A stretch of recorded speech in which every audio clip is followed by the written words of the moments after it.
My Lords, in May 2015, a Conservative government was elected with a clear manifesto commitment to negotiate a new settlement for Britain in the EU, to ask the British people whether they wanted to stay in on this basis or leave, and to honour the result of the referendum, whatever the outcome. The Government has delivered on these commitments. This House passed a bill to deliver a referendum without placing conditions on the result. On the 23rd of June 2016, the British people delivered their verdict. My Lords, this bill is not about revisiting that debate. This bill responds to the judgment of the Supreme Court that an Act of Parliament is required to authorise ministers to give notice of the decision of the UK to withdraw from the European Union. It asks Parliament to confer upon the Prime Minister the power to notify and commence formal negotiations for withdrawal from the EU. My Lords, many views have been expressed over what might be expected from your Lordship's House as we scrutinise this bill. Some have asserted that this House will ignore the referendum result and seek to use this bill to frustrate the process of leaving the EU. As someone who understands our collective sense of responsibility to our important constitutional role, I don't share those concerns. I am confident that noble Lords will take a constructive approach in our deliberations. I'm under no illusions about the challenge and rigour that will be evident in our debates, and that is right and proper. Noble Lords bring a wealth of expertise to our proceedings, and it is precisely when we bring this to bear that we show this House at its best. But I also know that noble Lords respect the primacy of the elected House and the decision of the British people on the 23rd of June last year. This bill was the subject of detailed debate in the other place and was passed unamended with an overwhelming majority of 372. It comes to us with a strong mandate from both the people and the elected House, and we should not overlook that. Although this is an important bill, my Lords, it simply allows the Government to start the process of withdrawing from the EU. Subsection 1 of Clause 1 confers on the Prime Minister the power to notify, under Article 50 of the Treaty on European Union, the UK's intention to withdraw from the EU, a decision taken by the people of the United Kingdom. Subsection 1 also gives the Prime Minister the power to start the process to leave Euratom, because although Euratom is constituted under a separate treaty, the 2008 EU Amendment Act made clear that the term EU, as used in legislation, includes Euratom. Euratom is a separate treaty-based organisation, but uses the same institutions as the EU. So as a matter of EU law, as well as UK law, the treaties are uniquely joined. Triggering Article 50 also entails giving notice to leave Euratom. While our future relationship with Euratom will be a matter for the negotiations, the Prime Minister has been clear this is a priority area. Our nuclear industry remains of strategic importance, and leaving Euratom does not affect our aim of seeking to maintain effective arrangements for civil nuclear cooperation, safeguards, safety and trade with Europe and our international partners. Subsection 2 of Clause 1 makes clear that the power to trigger Article 50 may be conferred on the Prime Minister regardless of any restrictions in other legislation, including the European Communities Act of 1972. So this bill is the legal means by which to give the Prime Minister power to commence withdrawal negotiations and nothing more.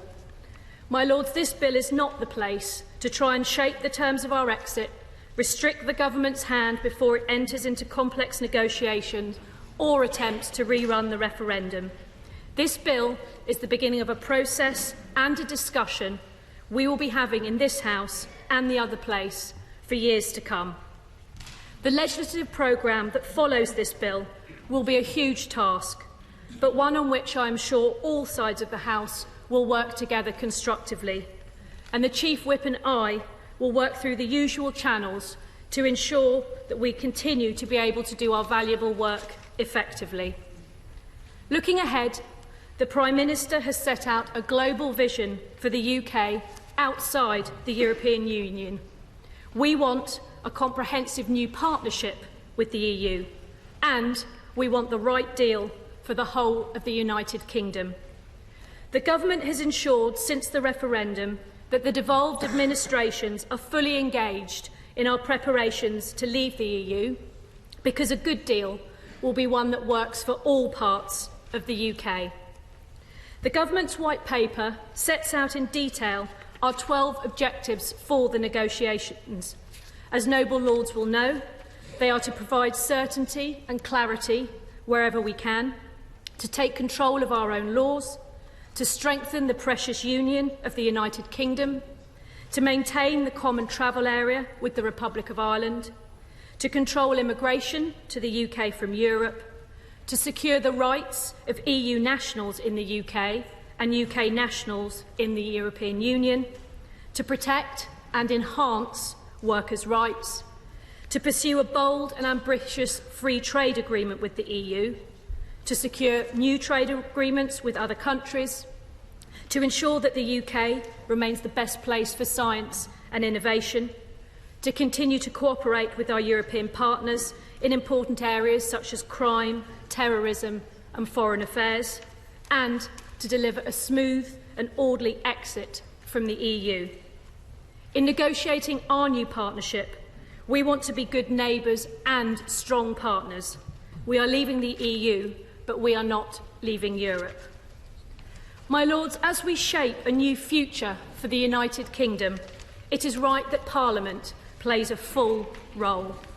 We will ensure that Parliament sees as much of our strategy as possible, as long as it does not damage our negotiating position or our national interest.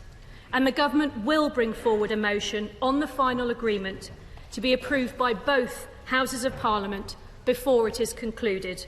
We expect and intend that this will happen before the European Parliament debates and votes on the final agreement.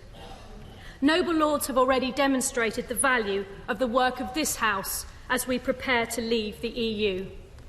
11 reports relating to Brexit have been published by our select committees, with at least 8 more to come in the next few weeks. The first tranche of reports covered issues including the impact on financial services, trade, fisheries, policing and security, and the acquired rights of EU nationals. The Government responses will be published over the next few weeks, and the committees are well underway on their next inquiries.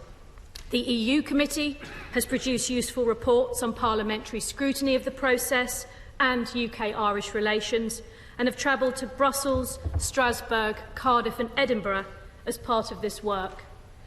I hope somewhere Lord Boswell is seated. I hope he found a place. But I pay tribute to him, members of the EU Committee, the subcommittees and the expert staff who have supported them. My Lord's valuable inquiries on Brexit have also been carried out by the Constitution Committee, the Science and Technology Committee and the Joint Committee on Human Rights. The Economic Affairs Committee has announced its own Brexit-related inquiry, and I am grateful to the noble Lord McFall in his work in bringing together the Brexit Liaison Group to facilitate coordination of activity in your Lordship's House.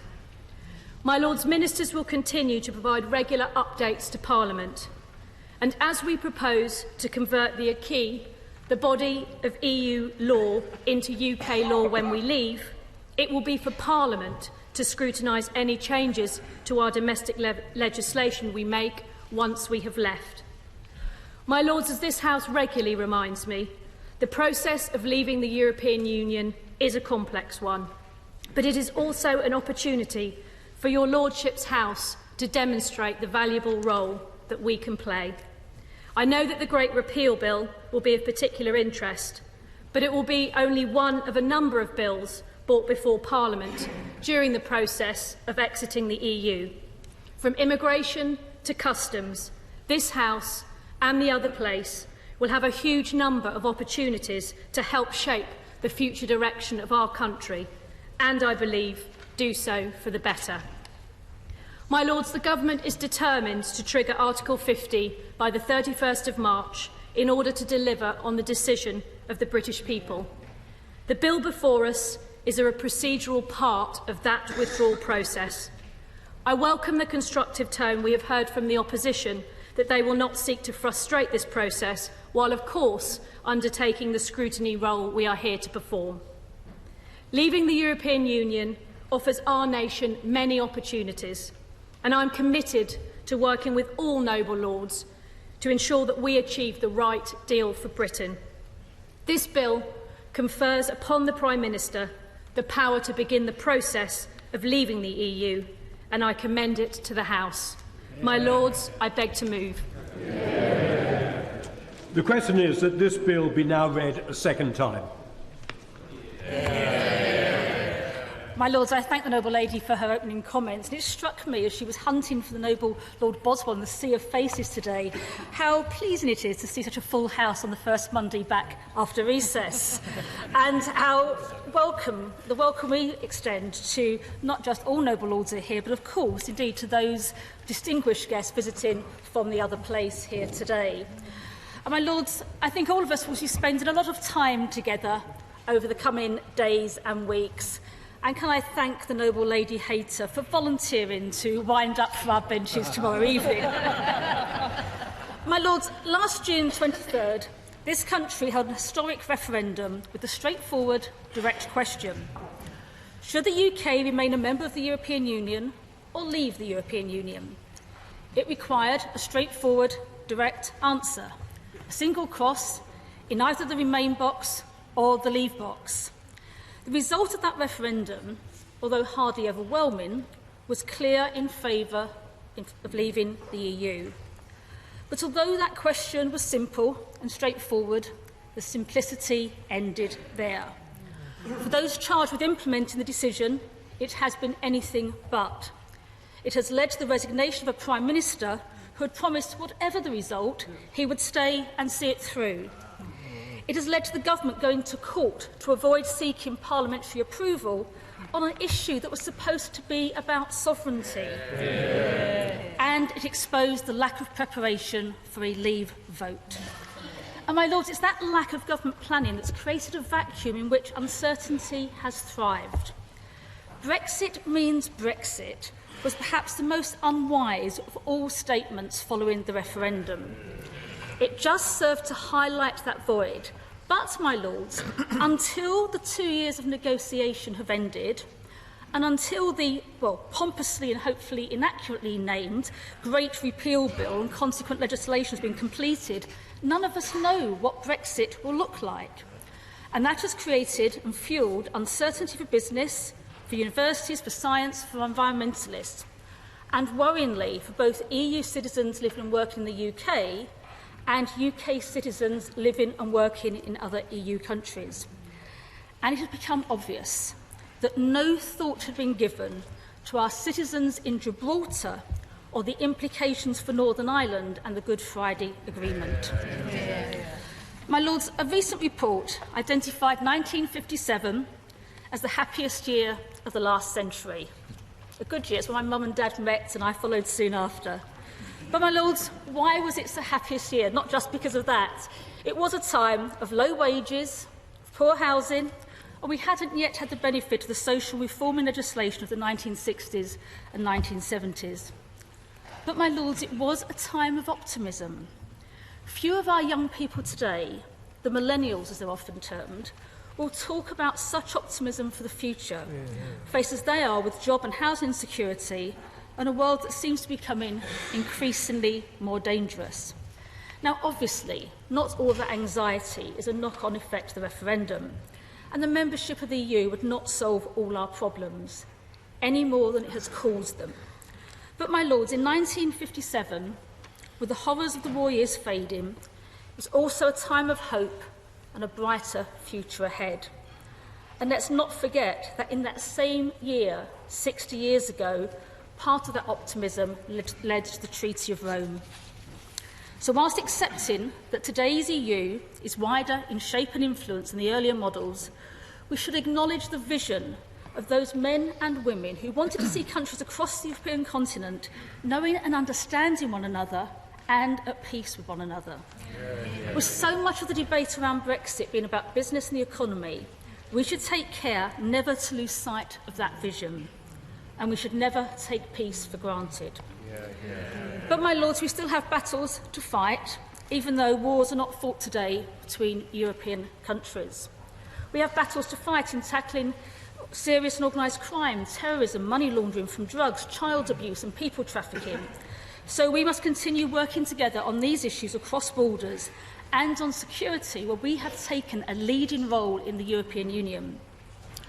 My lords, with I think something like 190 speakers signed up to speak today and tomorrow in your lordship's house, it shows not just the depth of feeling on this issue, but the expertise that is available here in your lordship's house that I hope the government will welcome and make use of. And I welcome the noble lady's comments on that in her speech. My lords, many on both sides of this issue are angry and they're worried. Like many other noble lords, I have received numerous emails. Some want us to block Brexit, and others consider that any debate and discussion, any amendments we may pass, is a constitutional outrage. Much of the work of this House is undertaken away from the public gaze, and even those with an interest in Parliament are more familiar with the work of the elected chamber. With some of the ill-informed reports and comments, and when certain newspapers call judges enemies of the people, we should not be surprised that our role is often misunderstood and that some exaggerated and inaccurate outrage has been hurled at your lordships. But, my lords, we should be both surprised and angry with those that should know better. My lords, MPs, even peers from your lordship's house, and an anonymous government source have threatened this House with 600 or 1,000 extra Conservative peers to get this legislation through, or with abolition. I did have to point out to one Conservative MP that it would take around 2 years to get 1,000 new peers, which might be a little too late for this bill. But, my lords, we will not be threatened into not fulfilling our normal constitutional role, and neither will we be goaded into acting irresponsibly. We have to have a serious and a responsible debate. And in doing so, if we ask the House of Commons to look again at an issue, it is not a constitutional outrage, but a constitutional responsibility. And it is the House of Commons that will, as always, and quite rightly, have the final say. So let's be very clear. As I have said so many times before in your lordship's house and publicly, we will not block, wreck or sabotage the legislation before us. Whatever our personal views, disappointments and genuine concerns for the future, that is not the role of this House. But I've also said neither should we provide the government with a blank cheque. It would be irresponsible to merrily wave the government off to negotiate our future without parliamentary engagement or accountability, and merely ask them to return 2 years later with a deal. If sovereignty is to mean anything, it has to mean parliamentary responsibility.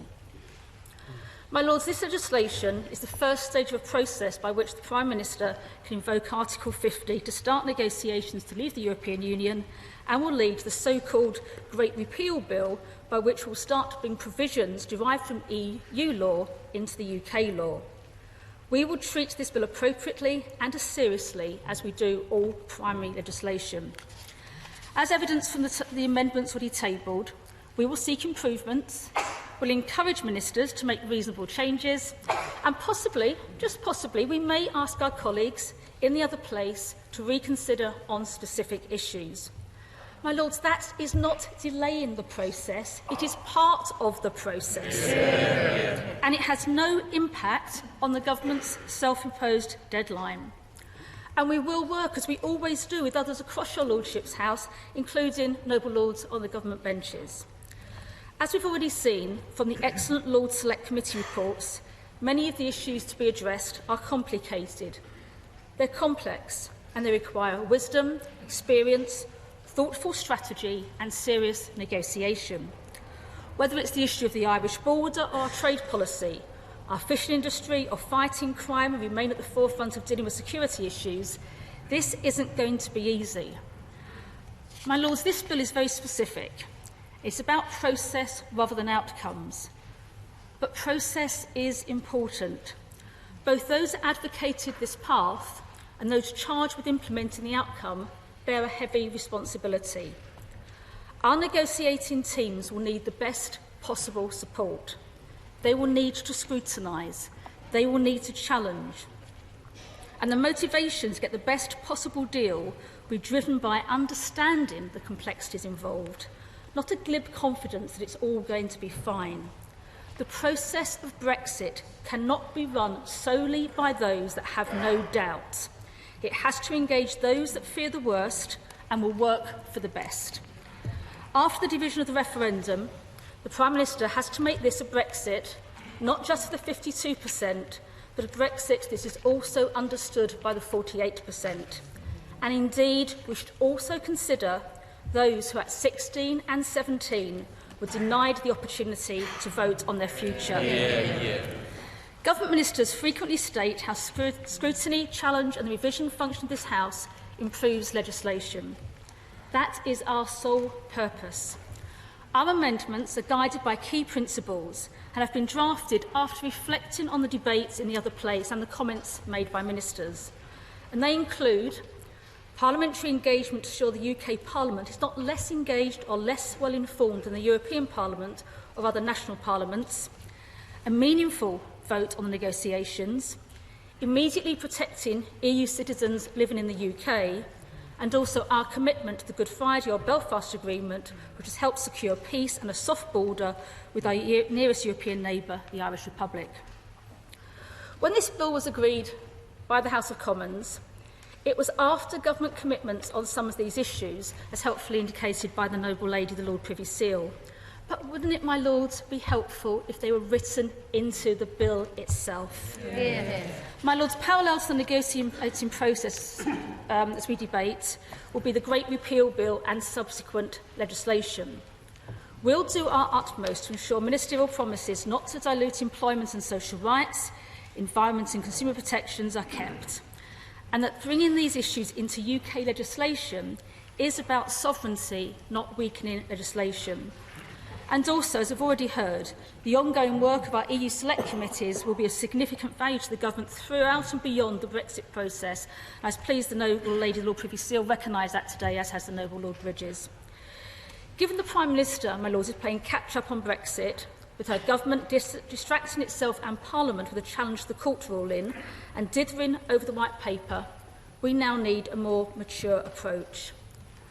My Lords, this is a defining moment for our country. There must be some acknowledgement from the Government that this process is not just about the legislation before us and where it leads, but it's also about the need to craft a new vision for our role in the world that's realisable, that's sustainable, that brings our country together and also gives hope and optimism to our young people and generations to come. My Lords, our scrutiny of this process over the coming months and years will hold to that vision.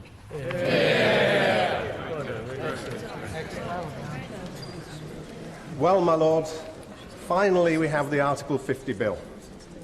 If the Government had brought forward this bill last July, 6 months of delay could have been avoided.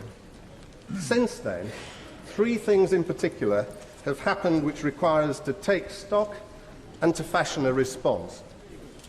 First, the deliberate decision of the Prime Minister to prioritise control of EU migration and the severing of links with the European Court of Justice over the membership of the single market and the customs union. As George Osborne put it, they've chosen not to make the economy the priority in this negotiation. And though some seek to portray this as an inevitable consequence of the 23rd of June vote, it was not. Many prominent Brexit supporters, including Nigel Farage, Dan Hannan and the Brexit Secretary himself, suggested that we might remain in the single market, for example, by adopting the Norwegian precedent. So the decision to rip us out of the single market was a deliberate choice by the Prime Minister and one which deserves to be challenged. Secondly, as a consequence of the form of hard Brexit chosen by the government, it's been forced to pivot our trade and indeed our political priorities towards the US. And it's done so with unalloyed enthusiasm. In any era, this would be a risky strategy. But the election of Donald Trump makes an America First policy by this country not only risky, but demeaning. The bold assertion by the Foreign Secretary that the US shares our values is unsustainable under a Trump presidency. On a wide variety of fronts, not just his ban on asylum seekers, but on free trade, climate change, relations with Russia and Iran, Trump's policies are opposed to British values and interests. I'm sure the Prime Minister is acutely aware of this, yet her headlong rush to the US, offering the trinket of a state visit, only serves to underline her weakness and the weakening position of the UK. Thirdly, no, my lords, there are 190 other speakers. The noble lord will have his chance. Thirdly, we've now had the White Paper setting out the government's negotiating stance. With the stark exception of its rejection of the single market and the European Court, the White Paper is a rather horrifying mixture of pious aspiration and complacent delusion. The Prime Minister's preface sets the tone. British exceptionalism abounds. We have the finest intelligence services, the bravest armed forces, the most effective hard and soft power. And what's more, according to the White Paper, the country's coming together with 65 million people willing to make it happen. The whole tone portrays the UK as a sort of fettered giant, a national equivalent of Clark Kent, which, having entered the Brexit telephone booth, can emerge as a Superman ready to take on the world and win. My lords, either the Prime Minister believes this, which is deeply worrying, or she hopes that by whistling a happy tune, all will work out well, which is scarcely more reassuring. In view of these developments, how then should this House approach the bill before us? Can we and should we seek to simply send it on its way, or can we and should we seek to amend it? On the first question, the answer is crystal clear. We do have the power to ask the Commons to think again on any piece of legislation, large or small, and I hope the government will accept this. When we had the statement in response to the Supreme Court ruling on the 24th of January, the Minister, the Noble Lord Bridges, said, "We, in this House, as a non-elected chamber, need to tread with considerable care on this issue as we proceed." The clear implication, my lords, was that we should not be pressing amendments. In response, the Noble Lord Rooker, however, replied, "It would be very useful if, when we debate this bill, we do not have ministers or anybody else talking about constitutional crises. This place cannot have the last word. A government defeat in your Lordship House is simply a request to the Commons to look at the issue again. That is all it is." My lords, that sums up the position perfectly. I therefore hope that ministers in this House will not mimic the attitude of some of their colleagues in another place by dismissing any concerns or queries raised by members of your Lordship's House as merely opposing the will of the people, or that we're trying to obstruct the process. There is no significant body of opinion in this House which is seeking to prevent the passage of this bill. But there's a world of difference between blocking the bill and seeking to amend it. So, my lords, if we clearly have the power to amend the bill, Should we positively seek to do so? My Lords, I believe that we should. Brexit is the most important single issue which has faced the country for decades. For many of us, the approach being adopted by the government is little short of disastrous. For those of us, and there are very many in your Lordship's House, for whom Europe has been a central theme of our entire political lives, to sit on our hands in these circumstances is both unthinkable and unconscionable. Very many of us across the House have always been proud internationalists. We have a profound and deep-rooted commitment to partnership with our European neighbours, a partnership which has resulted in a peaceful Europe, where we work in cooperation with one another to overcome common adversaries. Climate change, disease, organised crime, terrorism, and to share in the benefits of close relations with our neighbours.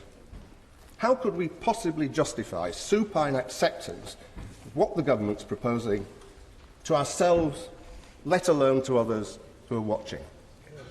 How, then, should we seek to amend the bill? There are several sorts of amendment which were debated in the Commons.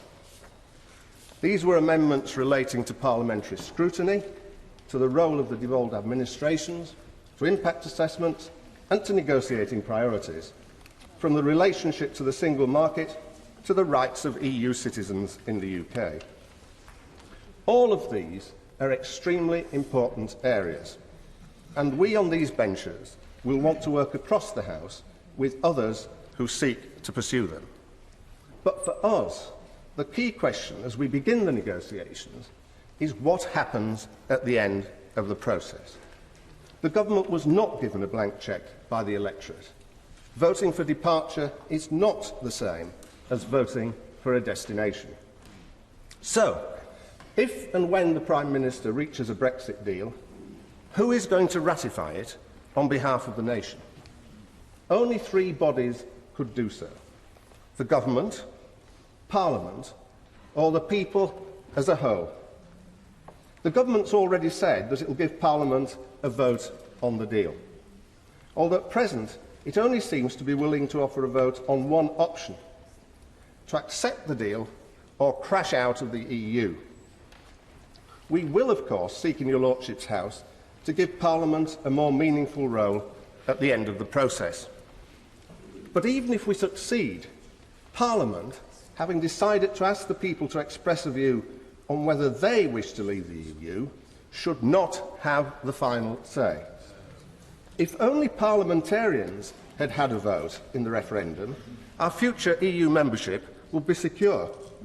Both MPs and peers overwhelmingly thought our better interests were served by staying in the EU, including, of course, many members of the current administration, not least those in your Lordship's House. My Lords, at the end of the process initiated by the people, only the people should have the final say. I realise that many in your Lordship's House are strongly opposed to referenda and shrink from the prospect of having any more. But we now have a country more deeply divided on Brexit than ever. The anger of those who wanted to leave is now matched by the growing anger of those who wish to remain, particularly our young people. If, at the end of this process, we're to come together as a country, we need to dissipate this anger, and we believe that giving the people the final say will help to do so. My Lords, I must also challenge those many members of your Lordship's House who've approached me and my colleagues in recent weeks to say that they believe Brexit is a catastrophe for the country and fervently wish to avert it. How, other than a referendum, do you think this could be seen to be done legitimately? Having remitted power over our membership of the EU to the people, who but the people could ultimately exercise the power to think again? Of course, the idea of such a referendum should not be alien to the government. David Davis has over a number of years argued for what he calls a decision referendum at the end of the negotiating process. He hasn't said much about this in recent months, but he did let his guard slip in concluding his second reading speech on the Article 50 bill in the Commons. He concluded by quoting Gladstone. "Trust the people," he said. Trust the people. My Lords, we agree. Lords, my record in referenda has been mixed. Where I live, north of the border, I have taken part in 3 in recent years. I voted no in the referendum for devolution for Scotland in 1997. The result went the other way. I voted no in the independence referendum in 2015. The result, fortunately, went with the way that I voted. And I voted Remain in the referendum last July, and as we all know, the result went the other way again. 1 out of 3 is my score so far, but my response to the results of all 3 is the same. I recall very clearly being challenged in this very place by a former law lord, Lord Wilberforce, when I spoke in a debate on the Scotland Bill, which followed the result of the referendum in 1997. With a genuine look of puzzlement on his face, he said, "Why do you support devolution?" "Because I believe in democracy," was my reply. And, Lords, these 5 words sum up the position that I find myself in now. Not only is the result of the referendum itself, but there is also the fact, as the noble Baroness, the Lord Privy Seal, has reminded us, that there was a resounding majority in support of the bill in the other place. So, however much I and the many, many others who have been writing to us during the past few days might have wished that it were otherwise, I am convinced that there is no turning back. As it is, I confess to a keen desire to get on with the Article 50 process as soon as possible. I want to know where we are going.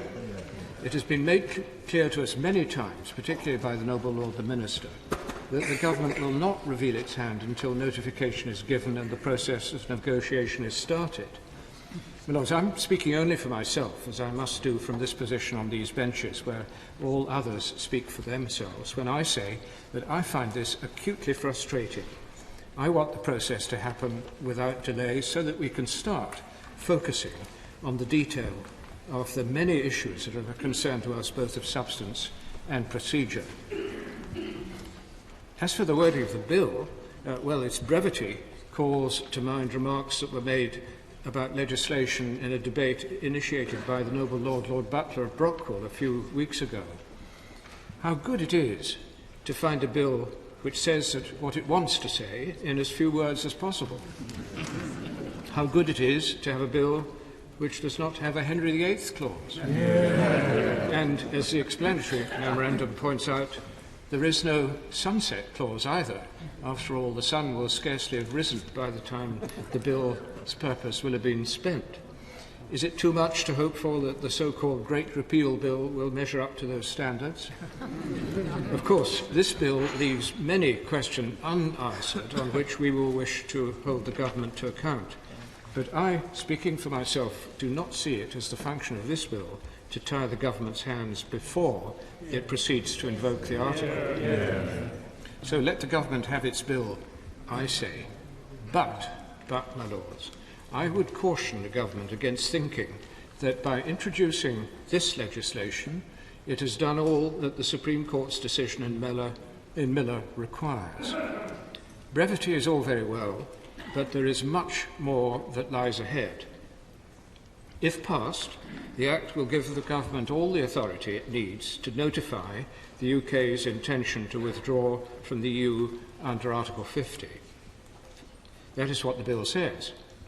But the notification does no more than start the Article 50 process.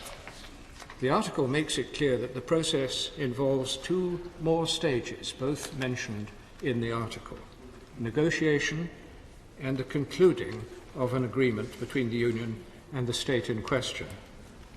The bill says nothing about these two further stages. I do not think it needed to give the government authority to negotiate, as none of the rights of the people who have written to us will be affected or lost at that stage. But the concluding of an agreement is another matter entirely. The bill does not say anything about that stage in the process at all. The white paper, written, of course, after the bill was published, now tells us that the government will put the final deal that is agreed between the UK and the EU to a vote in both Houses of Parliament.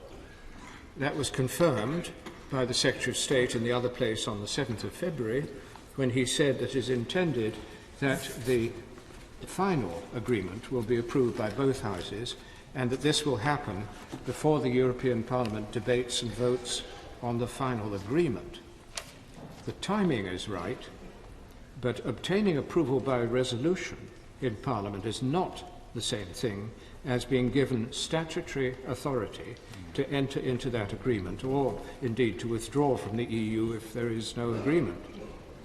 There is a respectable argument, which other noble and learned lords may say something about later in this debate, that only Parliament, by legislation, has the constitutional authority to authorise the concluding of an agreement with the EU or the act of withdrawal, if that is what the government decides that it has to do. As the Supreme Court said in Miller at paragraph 123, a resolution of Parliament is an important political act, but it is not legislation, and only legislation which is embodied in a statute will do. That is why the Court held that the change in the law that would result from commencing the Article 50 process must be made in the only way that our constitutional law permits, namely through parliamentary legislation, which is where we are today. The argument that the government may face is that the same reasoning must be applied to the final stage in the process too. And, Lords, even if there is some doubt about this, legislation would provide legal certainty. It would minimise the risk of further legal challenges. All I am seeking to do is to caution the government against thinking that this bill on its own will give it all the authority it needs, or that obtaining approval of an agreement by resolution is the same thing as being given statutory authority to conclude that agreement. It could have provided for that in this bill, using the same formula perhaps as in Clause 1, by saying that the Prime Minister may conclude an agreement with the EU if the agreement has been approved by both Houses, but it has not done so. I must make it clear that I will not be asking for the bill to be amended. Others may do so, but so far as I'm concerned, it really is up to the government. My point is that it cannot escape from the effect of the Miller decision when we reach the end of the negotiation. This is all about respecting the sovereignty of Parliament. The law will see to that, whatever the government thinks, as it always does. I do hope that the government will be sensible about this and that further recourse to the courts will not be necessary. As many in your Lordship's House are aware, my diocese covers most of South London and East Surrey. The voters there opted to remain in the European Union on the 23rd of June 2016 by some margin. In the borough of Lambeth, where I live, nearly 80% of those voting opted to remain. Only in Sutton and Surrey did votes tip the other way. What I have occasionally heard articulated, but have yet to see in action, is how are the aspirations of those people, and indeed if one thinks more widely, Londoners in general, or Scots, or the people of Northern Ireland, or simply people under the age of 45, to be taken into account. The majority of all these voted to remain.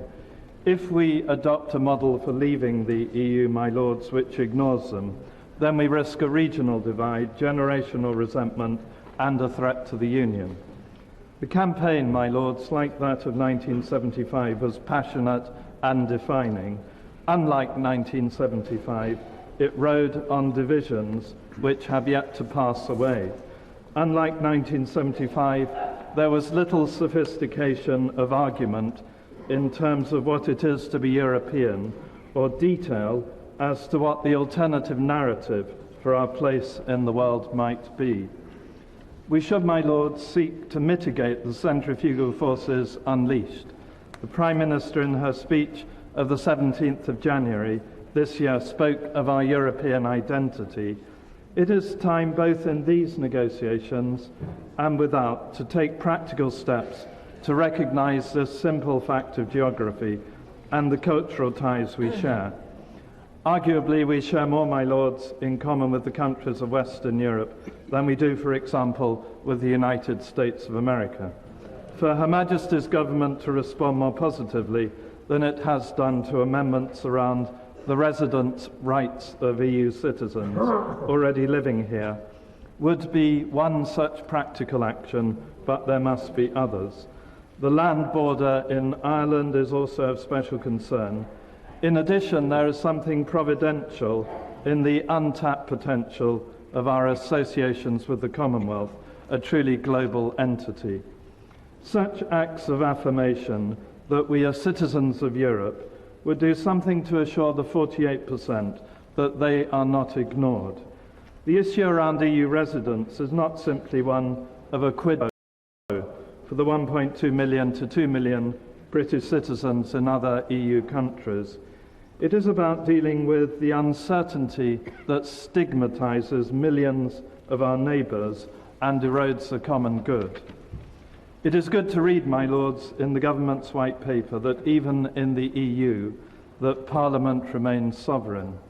It is in that light that I hope the government will accept that persistent attempts to amend this bill lie partly from their own resistance to parliamentary scrutiny over the process of leaving the EU. We do not legislate by plebiscite, nor do we govern solely by decree. We have perforce in recent months, under pressure, under judicial direction, rightly evolved a practical understanding of proper scrutiny in the second chamber, based on the constitutional bedrock of the Queen in Parliament, rather than as hitherto the bare exercise of the royal prerogative. As I speak, the prelates and barons who scrutinise Magna Carta are looking down upon our deliberations. So there are, my Lords, long-established precedents for the solemn task entrusted to us by this bill. Our writ of summons, my Lords, commands us to attend to assemble for arduous and urgent affair and to give counsel. A fresh approach by the executive towards the legislature in partnership may indeed make this time in the life of our nation a much more fruitful one, not least since those with whom they must negotiate are not likely to prioritise solely economic considerations. Otherwise, we may find the government's confidence in the ease by which a deal may be struck to be misplaced, and Parliament merely a frustrated bystander. Despite these and many other concerns by my colleagues on this bench about the terms of our exit and our future relationship with the EU, I recognise that the bill before your Lordship's House is primarily about process rather than substance. The electorate voted last year to leave the EU. Despite the vagaries of the Referendum Act, it was clear that voters understood they were, in effect, making a decision, not merely expressing an opinion. They did so in sharply differing numbers, driven by age, income, qualifications, and location. Regrettably, many parts of the country that have benefited most from EU funding voted decisively, if quixotically, to leave. The bill in the form before your Lordships has passed the elected House with a large majority. The subject of what Britain's future relationship with the EU should be, my Lords, remains an open question and should rightly be subject to intense debate and scrutiny. The government will ease passage of this bill if they give way as regards scrutiny. It is the view of a number on these benches, including my noble friend, the Most Reverend Primate, the Archbishop of Canterbury, who regrets he is unable to be here today, that it would be preferable not to weigh down the bill with additional provisions. It is for these reasons I take the view that where there is a choice on offer between government assurances and the passing of amendments to this bill, the more sensible course would be to bank the former and avoid the latter. My Lords, at the last count, there were 179 backbenchers signed up to speak in this debate, and I have no wish to add to that number. But noble Lords will know that we've adjusted the sitting time tomorrow to take account of the unusually high demand from members to speak across the 2 days. It may also be for the convenience of the House if I were to note that if backbench speeches average 6 minutes each, as recommended, we would expect the House to arise around midnight tonight, both today and tomorrow. So I hope noble Lords will take note of that. My Lords, it's an honour to be asked to set the first example of sticking to 6 minutes before the 178 speeches that follow. And in beginning, I declare my interest, non-financial and financial, in many organisations with an interest in EU membership, as Chair of the Royal United Services Institute and a Director of Intercontinental Exchange and an advisor to Citigroup, Linklaters and Teneo, and a speaker for many organisations for a lot more than 6 minutes. I voted to remain in the European Union, but I support this bill because I believe the referendum was decisive. It was decisive because there was such a high participation. More people voted to leave the European Union than have ever voted for any British government in history. It was decisive because so many parts of the UK, although not all of them, voted that way. It was decisive because people were promised a referendum in the manifesto of the governing party of the country, and that it would be decisive. And I believe, my Lords, that attempts to refight that referendum, which have begun a little in the last few days, are a great error. Asking people to rise up to fight Brexit, which was the words a few days ago of the former Prime Minister Tony Blair, are a great mistake. Now, I have enormous respect for him, more than many in his own party have. Particularly as he defeated me in the 2001 general election. But if 9 months after that I had asked people to rise up against the result, Mr. Blair would not have been very amused that I was doing so. He would have told me to listen to the voters and to abide by the result. And the same advice can be given to him in these circumstances. If there was a real chance of success, of rising up successfully against leaving the European Union, it would open up the most protracted, bitter and potentially endless conflict in British society and politics that we have seen since the decades of debate on Irish Home Rule, and possibly even longer than that. It is not in the interests of our democracy and the governance of our country to do so. And if there is no or little prospect of that succeeding, all that is served by asking people to rise up against it is to strengthen the hand of some in the EU who believe that if they make it difficult enough in the negotiations, we will somehow lose heart, which does not help a successful negotiated outcome. And in any case, a country cannot go round in circles. Opinion will vary over the next few years. There will be opinion polls that say people do not agree with leaving the EU anymore, and then 6 months later that they do agree. But we cannot be leaving the EU in 2017 and remaining in it in 2018 and leaving it again in 2019 and by 2020 be too confused to know what we are doing. A country cannot go around in circles. A decision was made in the referendum. And I take issue with the noble Lord, Lord Newby, when he says people expressed a view in the referendum, which has a casual connotation to it, that they sauntered by the ballot box on 23rd of June and expressed a view about whether we should be in the EU. They made a decision in a process that was intended to be decisive and agreed at the time to be decisive. So as someone whose preference was to remain in the European Union, my second preference, given that that is not available, is to leave it with some degree of unity and good order and confidence and determination for the country to seek advantages from leaving the EU, since we will inevitably have the disadvantages of doing so. So the case for invoking Article 50 is overwhelming.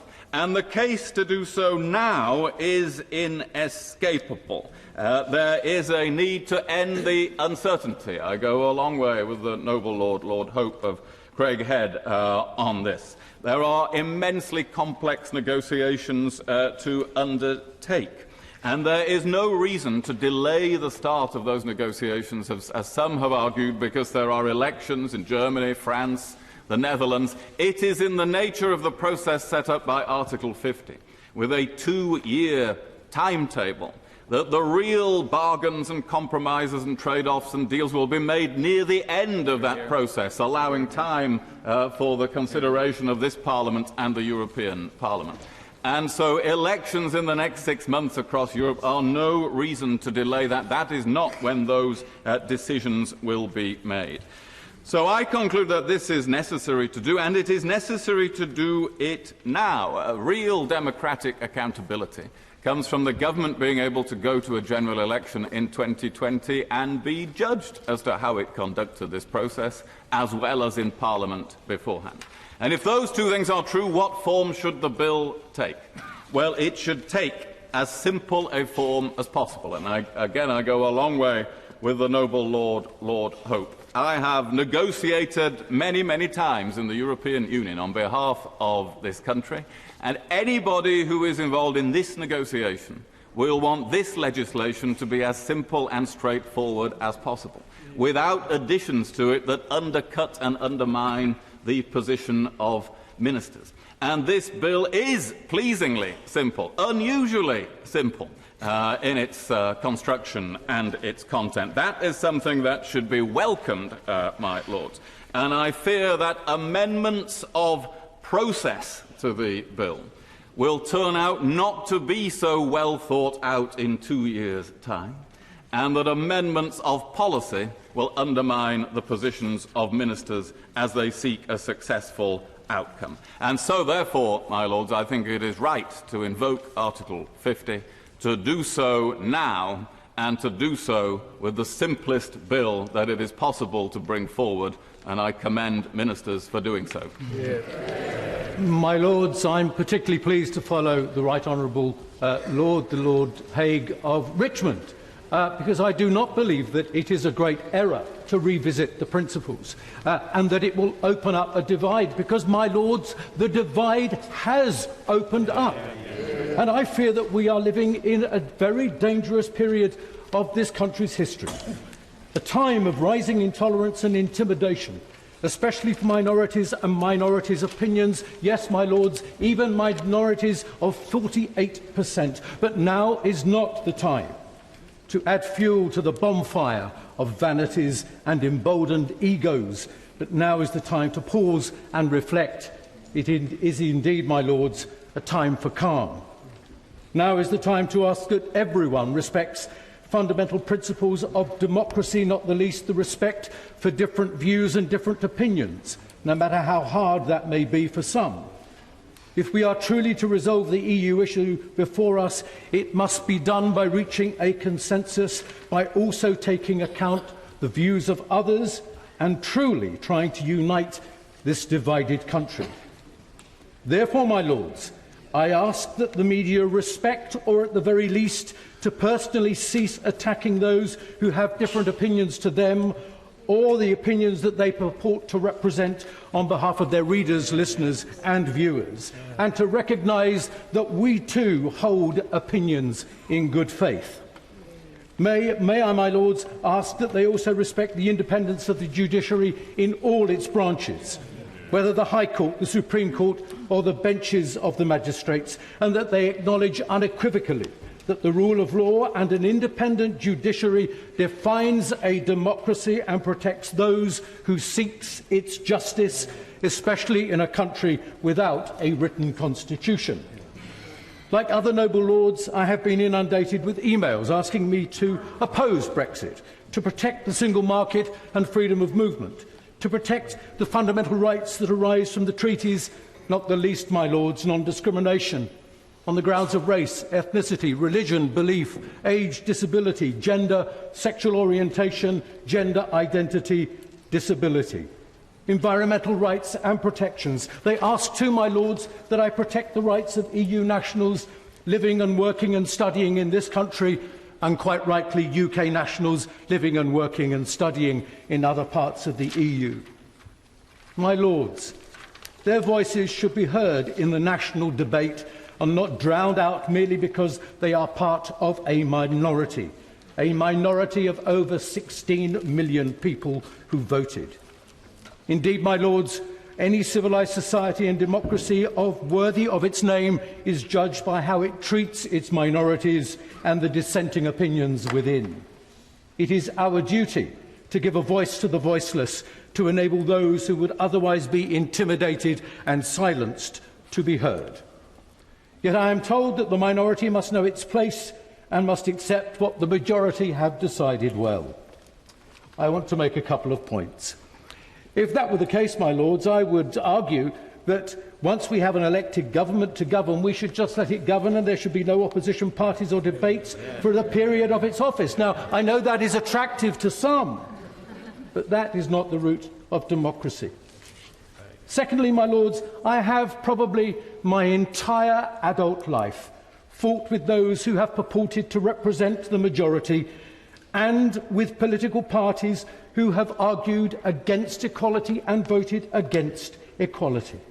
And every step of the way, especially when I lost, I redoubled my efforts in that fight for the right to be heard and the right to equality. I didn't give up then despite the defeats, and I am not going to give up now, my lords. I want equality for the 16 million plus people to be heard, those who voted against leaving the European Union and those who could not vote, because the outcome of this referendum affects us all. I want them to be heard because too, my lord, my voice is amongst them. And at the moment you lose an election or a referendum or a fight for your principles, you do not ditch your principles because they're unfashionable or unpopular. To do so is to pay lip service to principles, values and beliefs. Worlds are changed, my lords, for the better by people who have the courage to be unpopular and to do what is right and good and just and decent for the long term. Not to give in to intimidation, to threats or bullying. To fight and fight again, quietly and with dignity, and to pursue the same reasoned and argued principles. My lords, that is exactly what the anti-Europeans have been doing for decades, and if it was right for them, it should be right for other opinions now. So I will support amendments to protect the single market or the customs union, the principle of freedom of movement, and it is time the UK enforced the conditionality of the principle of freedom of movement, even if that means introducing national ID cards.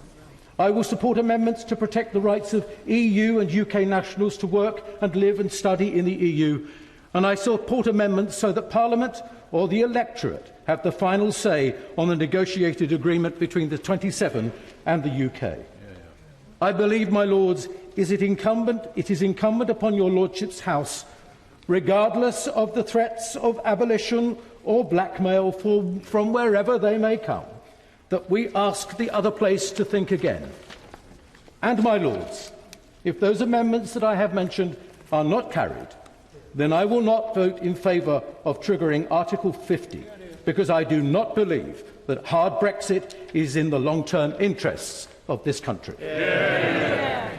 Lord, the speech by the Noble Lord Cashman makes it quite clear that the country is divided, in some ways more divided now than it was before the referendum, and that this process, as it continues, could lead to the country and its regions becoming increasingly divided. That gives us a great responsibility in how we contribute to the debate. This House has an entirely legitimate role to play in scrutinising the government's approach to Brexit, both as the process proceeds and when it comes to the final package. Our role is, as a revising chamber, not to throw out bills at second reading, but to examine the rationale for the proposals they contain. It's our role as a second chamber to weigh the government's proposals up against our understanding of the national interest and to challenge the government when we consider that its arguments do not make sense. The Vote Leave campaign made much play before the referendum about the principle of restoring parliamentary sovereignty. Since June, they've argued in contradiction to that principle that neither Chamber of Parliament can claim a significant role in scrutinising the government's changing interpretation of what leaving the European Union means. The will of the people, the Daily Mail insists, requires that we now accept whatever the government puts forward. So we are in danger of slipping from parliamentary democracy to direct democracy, in which an authoritarian political leader is allowed to interpret occasional expressions of the popular will without a continuing process of criticism. Nigel Farage's French lodger, about whom the press showed much recent interest, is the director of the Institute for Direct Democracy in Europe, an institute supported by a group of hard-right nationalist parties across the EU. Direct democracy against the necessary compromises and reasoned arguments of parliamentary democracy, in which popular fears and emotions are exploited by media and populist leaders to bully opposition and target foreigners and minorities. The Conservative government should not slip down that road, which would betray the best of the Conservative tradition. It's not that I think our current Prime Minister is in any way comparable to Donald Trump or Marine Le Pen, but I do fear that she's been captured by the authoritarian right of her party and the almost anti-democratic hysteria of the Daily Mail. Those of us who still believe in parliamentary democracy, with reasoned debate and attention to evidence and detail at its core, must therefore insist that this chamber, as part of Parliament, has an important role to play. Ministers spent a good deal of time and effort quietly examining the detailed costs and benefits of EU membership under the coalition government at the insistence of the Conservative side. 32 papers on the balance of competences between the EU and the UK were carefully negotiated over 24 months on the basis of widespread consultation with stakeholders and experts in each sector, and the overwhelming consensus was that in most respects the current balance took UK interests well into account. Sadly, the response from the then Prime Minister and Number 10 was to bury the exercise as deeply as it could for fear of enraging the Europhobe right, so the public was left uninformed. But this Prime Minister cannot afford to bury sectional national interests and the impact of Brexit on them as negotiations move forward. If, at the end of the process, the gap between today's optimistic promises and the hard compromises of the final package is too wide, the public will blame the Conservatives for the result. Conservatives should therefore recognise that it's in their own enlightened interest to accept the amendment tabled by my noble friend Lord Newby and others, which requires both a resolution of both houses on the final package and a national referendum on the terms agreed.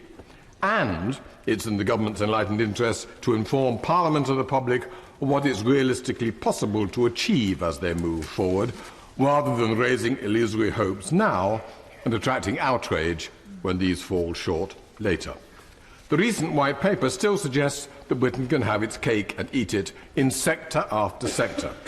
The government, it states, will make no attempt to remain in the EU by the back door.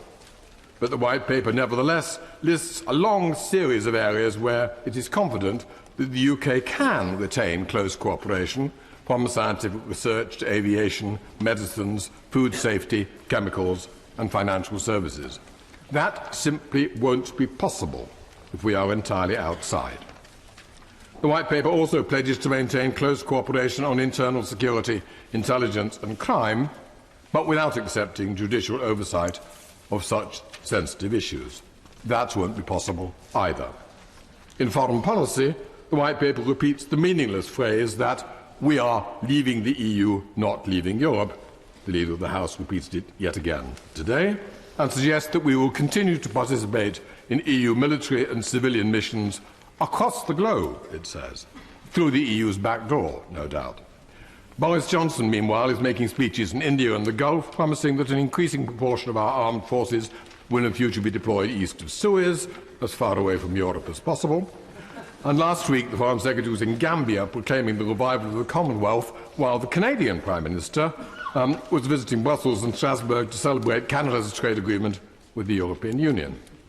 And the Prime Minister says that we must be a world power, but none of us must be citizens of that world.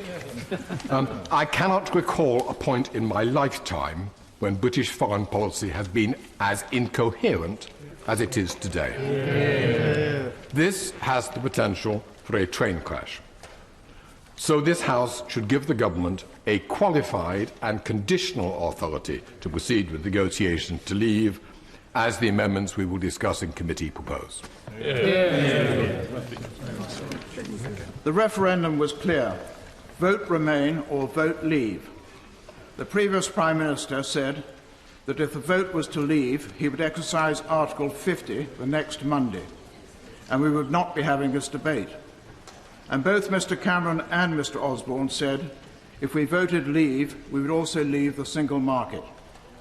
As we all know, the turnout in the referendum was 72%, a record. The Leave majority was 1.4 million, a substantial figure. To put this in perspective, if at the last election, in the most marginal Conservative constituencies, 8,000 voters had voted for the runner-up instead, the Conservatives would lose 15 seats. Those asking for a second referendum should maybe ask for a rerun of the last election. The referendum was a clear political commitment from the UK government to act on the referendum result. The manifesto said, "We will honour the result of the referendum, whatever the outcome." Those of us, that is the majority in the referendum, should thank Mr Cameron for bringing about our departure from the EU, even though he did it by mistake. The Prime Minister, Mrs May, should be congratulated for honouring this commitment. She also said that it would leave the jurisdiction of the European Court of Justice. May I ask, therefore, why has the UK's signature to the Unitary Patent Court Agreement been put down by the government when this agreement is subject to the European Court of Justice as a negative statutory instrument and be therefore under the radar, which means that unless an MP objects, fortunately one did, it would automatically have gone through. I would be most grateful if the noble Lord the Minister could let us have an answer to that question in due course. I wonder if we will be subject to the European arrest warrant. At present, all British citizens on British soil are subject to the unevidenced arrest warrant issued by any judicial authority in Europe. The charges may be completely fictitious or based on the flimsiest of clues. No evidence is provided, and no British court is allowed to ask to see any evidence. This has led to situations where innocent British citizens have been seized by British police under orders from continental authorities. In Greece, Express newspapers, of which I was at that time chairman, was convicted of criminal libel without even knowing that there was a court case going on. Fortunately, I was not arrested before and have not been arrested since. These people have waited in foreign prisons, sometimes for months, with no right to a public hearing while their cases are investigated. Do we really want to remain in the EU for the next 2 years? Is it worth the risk? Even the poor old International Monetary Fund, which gets practically every forecast wrong, but maybe not this time, says Greece's debts are on an explosive path, and the IMF appears unwilling to fund further bailouts. Professor Ottmar Issing, the ECB first chief economist, said recently, the ECB is becoming dangerously overextended, and one day the House of Cards will collapse. The Stability and Growth Pact has more or less failed, and the no bailout clause is violated every day. The ECB holds over euros 1 trillion of bonds bought at artificial low or negative yields. The parlous state of the Italian economy, the general and increasing discontent of voters in the EU, the terrible levels of youth unemployment in Greece, Italy, Spain, the vulnerability of the German banking system, in particular to all their loans to the southern members, and the crowning glory goes to Mr. Verhofstadt, who recently said, "We, the UK, are rats leaving a sinking ship." In the light of this, are we not better to leave quickly rather than seek to negotiate? We are serving notice under Article 50, so we try to negotiate the terms of our future relationship with the EU. If we do so, the EU can drag this out at least until the 2-year limit expires. The government can try for all the best reasons, which one may admire, to negotiate, but to get agreement from all 27 countries will be, in my view, impossible, let alone the European Parliament. It would have been better to bite the bullet and get out before the House of Cards comes tumbling down. There are a few main priorities, of which I'm sure we're all aware. We should convert all EU legislation into UK law and then amend or reform it as a matter of urgency. We should resolve that existing EU residents can remain in the UK. We should have our own fisheries policy in UK waters. We cannot join the EEA as we have ruled out free movement. We should seek to trade freely with the EU 27 as at present, or go to WTO rates for both sides, or if the EU 27 don't agree, become a free trade, low tax area. There are many other areas to consider, but we will have opened up our country to some 160 other countries in more rapidly expanding areas of the world, including the Commonwealth, who have stayed with us through thick and thin. As the President of the European Parliament said, the British have violated the rules, and it is not in the EU philosophy that the crowd can decide its fate. Well, they have decided, and this House should now accept the bill as presented to it by the elected House and not seek to tie the government's negotiating hand. My Lords, since I stood down as European Commissioner back in the summer, I'd had a self-denying ordinance not to speak about Europe in this House. So the bad news is that today I have broken my self-denying ordinance, but I don't intend to do it too often.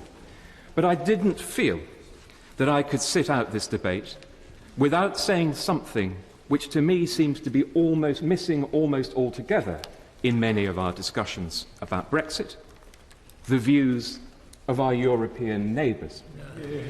Sometimes it seems as though the debate about Brexit is one that only we Brits are allowed to take part in, and that once we've sorted out our internal disagreements between leavers, between the remainers, all we have to do is present our demands to the European Union and they can take it or leave it.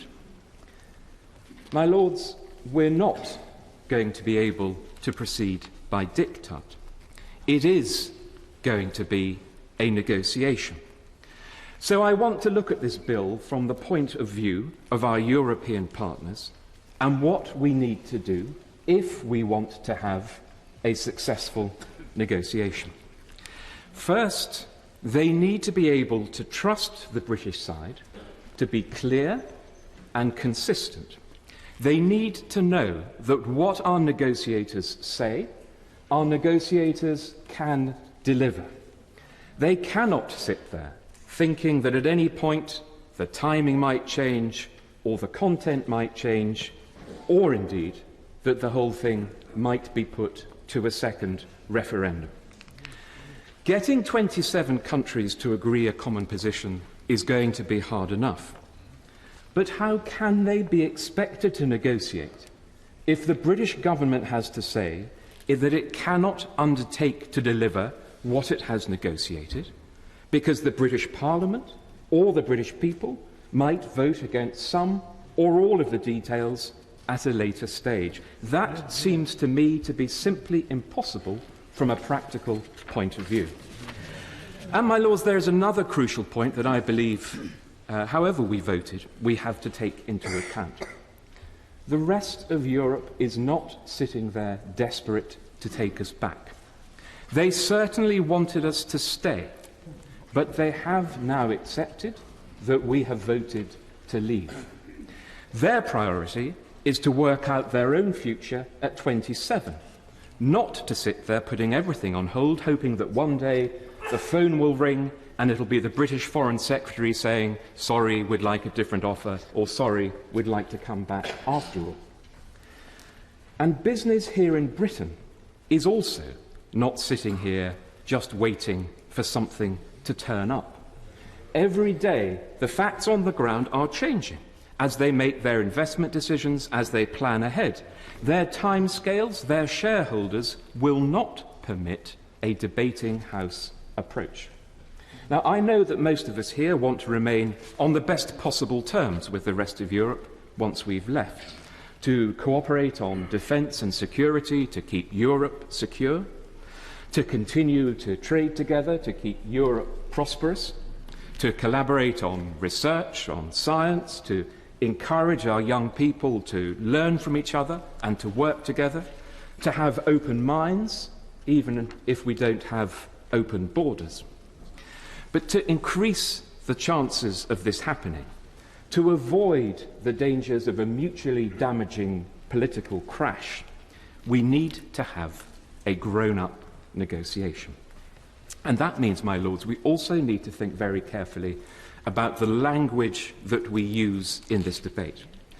The ludicrously polarised nature of our political and our media debate, the chronically debased nature of our language, where everything is either a catastrophe or a liberation, this is itself a real obstacle to working out how we're going to overcome the challenges that we will face on leaving, but also how to make the most of the new opportunities that will also open up.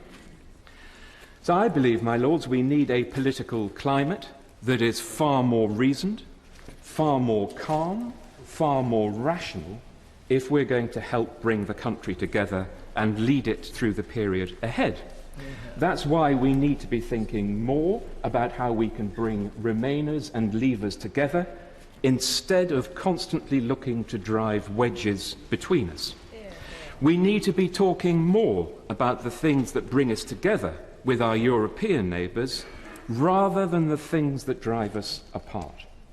And instead of endlessly rerunning the referendum debate, we need to spend much more time thinking constructively about our future. And if that isn't a job description for your Lordship's House, I don't know what is.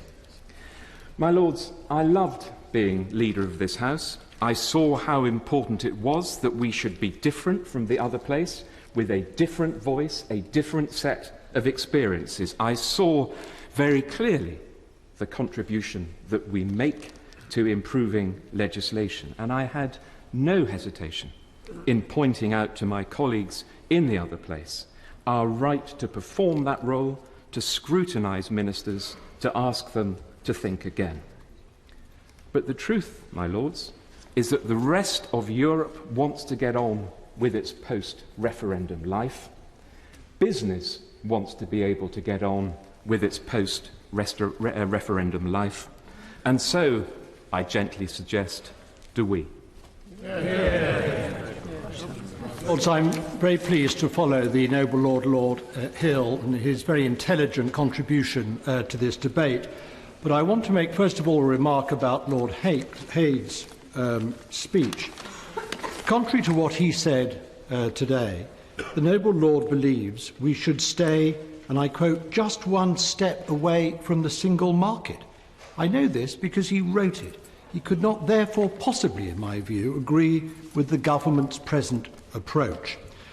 George Osborne was right when he said that the government is being driven by politics, not economics, in its approach to Brexit. And this is what's changed since the noble Lord wrote his original article.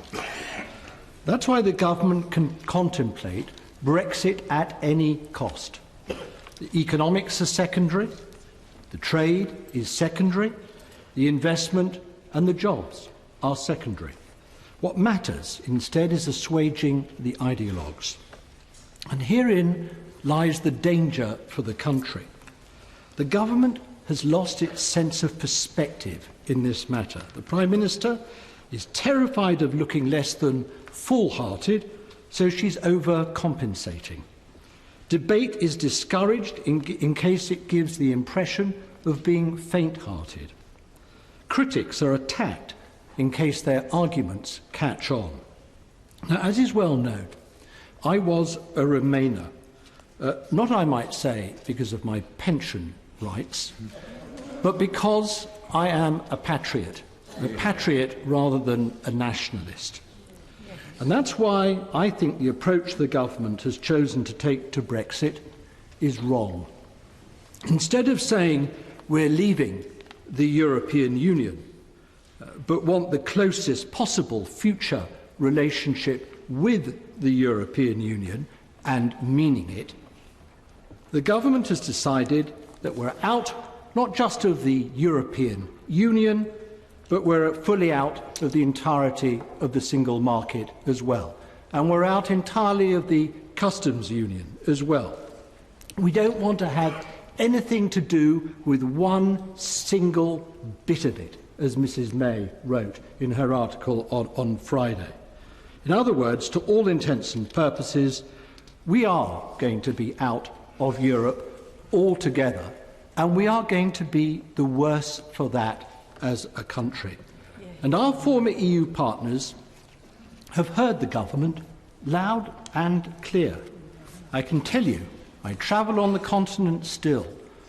The people with whom we are going to negotiate have got the message that we want clean out of the place.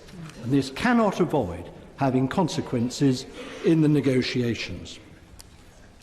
But the most important point, and the main point that I want to make in this debate this afternoon, is that this is not what a lot of Leave supporters backed when they voted in the referendum.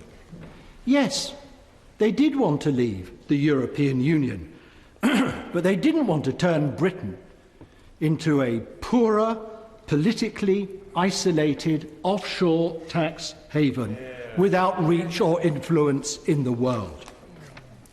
And once they see the consequences, my lords, they may, and I stress may, want to think again about the outcome of the government's chosen path.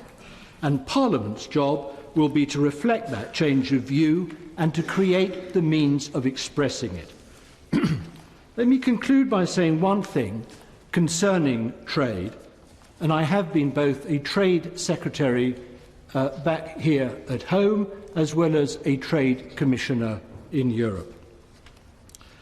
The government can say it wants a comprehensive trade agreement to give us, and I quote, the exact same benefits as we have now, as David Davis said in the other place some weeks ago.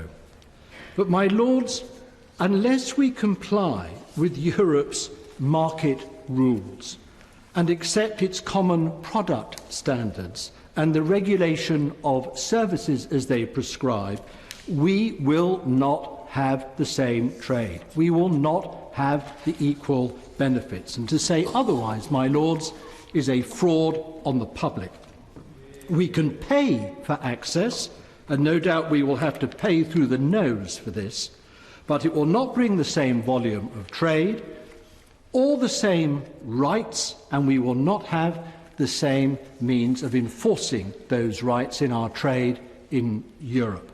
That's why, when all this becomes apparent, it having been carefully obscured in the referendum, the political circumstances will change, and so might people's minds. We cannot foretell exactly what the context will be in 18 months or 2 years' time. But I believe, and I hope that noble lords will agree, that we cannot simply consign Britain's economic future to this headlong rush towards Brexit at any cost. We have a responsibility not to next year's growth figures or inflation figures, but to the prosperity of our country for decades to come.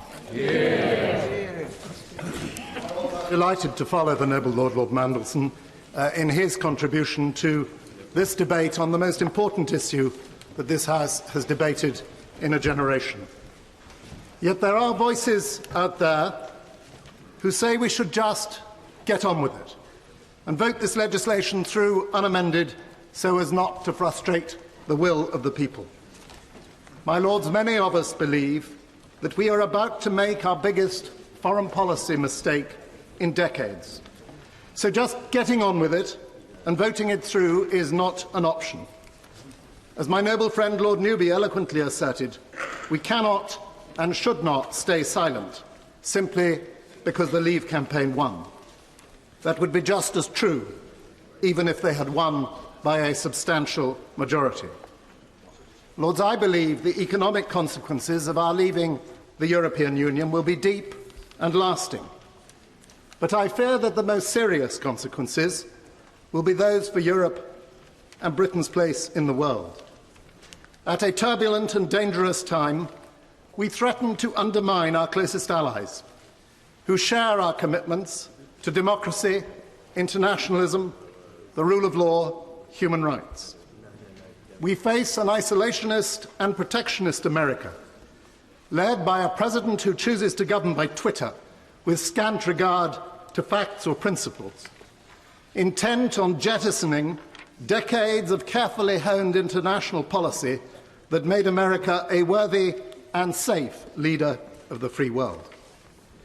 In the Middle East, we face ever-worsening violence, barbarity and terrorism with little hope of reprieve. The refugee crisis in Europe, which is a consequence, cries out for a negotiated solution that combines humanity with pragmatism. We must deal with a dangerously resurgent Russia and a powerful and increasingly assertive China. Globally, we face the existential threat of climate change, on which in Paris, with Europe's lead, we were making progress until President Trump changed America's direction. Our leaving the EU threatens future European cooperation. Worse still, it strengthens and emboldens the vociferous forces seeking to pull Europe apart in France, Germany, Italy, Austria, Hungary, the Netherlands and elsewhere.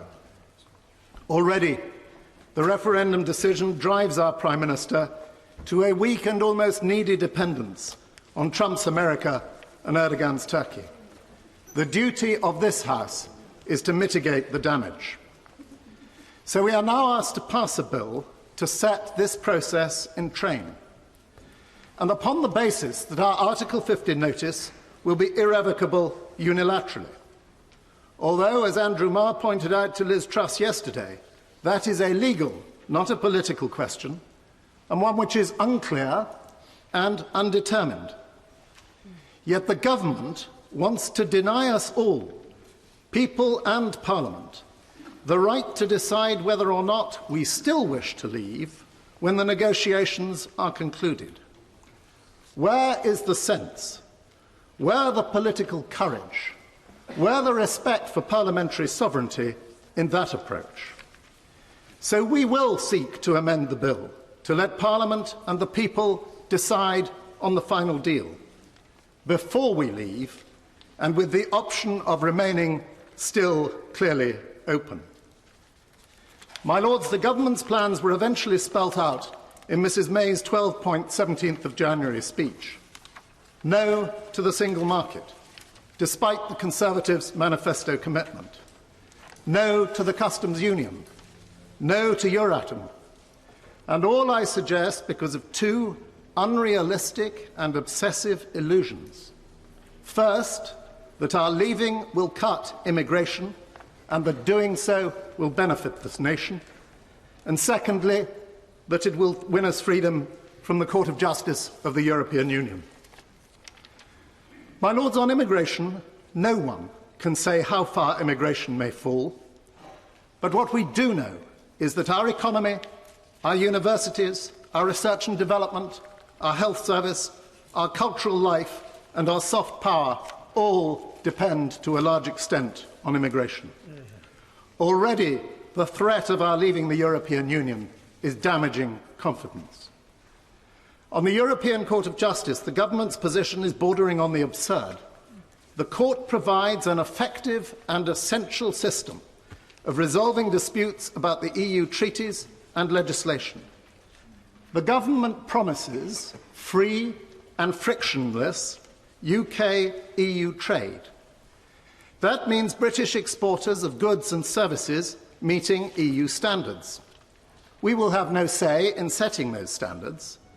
But in determining whether or not they are met, the CJEU will be the final arbiter. We are told the agreement may take in elements of current single market arrangements. They promise close collaboration in science innovation. They recognise that our arrangements for civil jurisdiction, for recognition and enforcement of just judgments under the Brussels and Lugano regime, enable our commercial law to function. Energy, transport, communications, the many EU agencies, cross-border environmental protection, digital security and cooperation all depend on EU regulation. And why should our European partners agree to abandon the CJEU for some inferior alternative to resolve disputes? The White Paper sets out in an annex a medley of other dispute resolution mechanisms. But this is an inadequate and meaningless response to the problem. Like the rest of the government's ill-thought-out approach to Brexit, it does the government no credit. My Lords, I was a strong Remainer, and at times I still cannot believe that the result went the other way. But like what Lord Hope of Craighead said, if I am a believer in democracy, then I accept the result. And in accepting the result, I, like him, want to now get on with it, so I can begin to influence the legislation that will come to get the best deal for the United Kingdom. And it is in one of those areas that I like to speak about today. The Prime Minister identified science and innovation as one of her 12 priority areas of forthcoming Brexit negotiations. The Prime Minister is right to do so. Science, my Lord, is a global endeavour, and UK's collaborative attitude in preeminence in science is the reason why significant numbers of scientists in the UK are from overseas, including many from non-British EU countries. Some, might I say, have gone on to stay and even achieve Nobel Prizes, such as Professor Gine and Novosely in Manchester, who got Nobel Prize for graphene. Venki Ramakrishnan, the current president of Royal Society, who was working at LMB of MRC unit, got a Nobel Prize. Just the two examples. UK is a popular place for work to come for talented scientists. Certainly an area of life sciences which I am more familiar with. To continue to attract to UK the finest scientists from EU countries, we need to address three issues. The first is that those scientists already here to have a peace of mind to stay and work in the UK, even beyond Brexit. Also convey to those currently thinking of applying for posts in the United Kingdom to do so with confidence that their future is safe in the United Kingdom, and they should feel welcome. We appear at times to be giving mixed messages to both who are here and who wish to come. They get the feeling that there will be bargaining chip in our negotiation, and I hope we can alleviate that anxiety. My Lord, let me give an example of some of the numbers that are involved for scientists, life scientists, working here. And I use the example currently of the Francis Crick Institute, opened by Her Majesty the Queen in November 16. It is Europe's largest biomedical research institute under one roof, where 1,500 scientists will work soon. Of the 800 who are already there currently, 56% are postdoc scientists. These are the scientists who do most of the work, are from non-UK EU countries, most of them having done their previous training in the United Kingdom. 44% of lab-based staff and 30% of all staff as a whole are from EU countries. The number of EU scientists in other universities are the same. In my own university, there are 350 scientists working in life sciences, and we also have 1,000 students. On the other hand, there are also concerns. For instance, at the Wellcome Sanger Center, our world-class center for genomic studies, have seen this last year a drop of nearly 50% in applications of PhD students from EU countries. If we are to continue to maintain the flow of scientific talent from EU countries and outside, we need an immigration policy that is simple for scientists and technicians to come to the United Kingdom. In my view, it is unnecessary to cap the numbers of highly skilled people that we need from coming to the United Kingdom. The second issue that I would like to highlight is the need for the United Kingdom to have continued access to funding and collaboration from European Research Council, both funding and participation that allows worldwide collaboration with the best scientists in the world. While access to funding from European Research Council and Horizon 2020 program is important, it is the opportunity of collaboration with scientists from worldwide that is the important point. European area produces 1/3 of the world's research output, and we contribute to that considerably. It is not surprising that other European countries are already inviting our top scientists to relocate to countries and their universities, for example, in France, so they can apply for funding and collaboration. The third area that is important, my Lord, relates to aligning UK regulation with EU regulation. And the example I gave is the new appraisal system for EU clinical trials regulation. We need access for our pharma, our scientists, our biotech industries, for the important IT infrastructure without which we cannot share the information.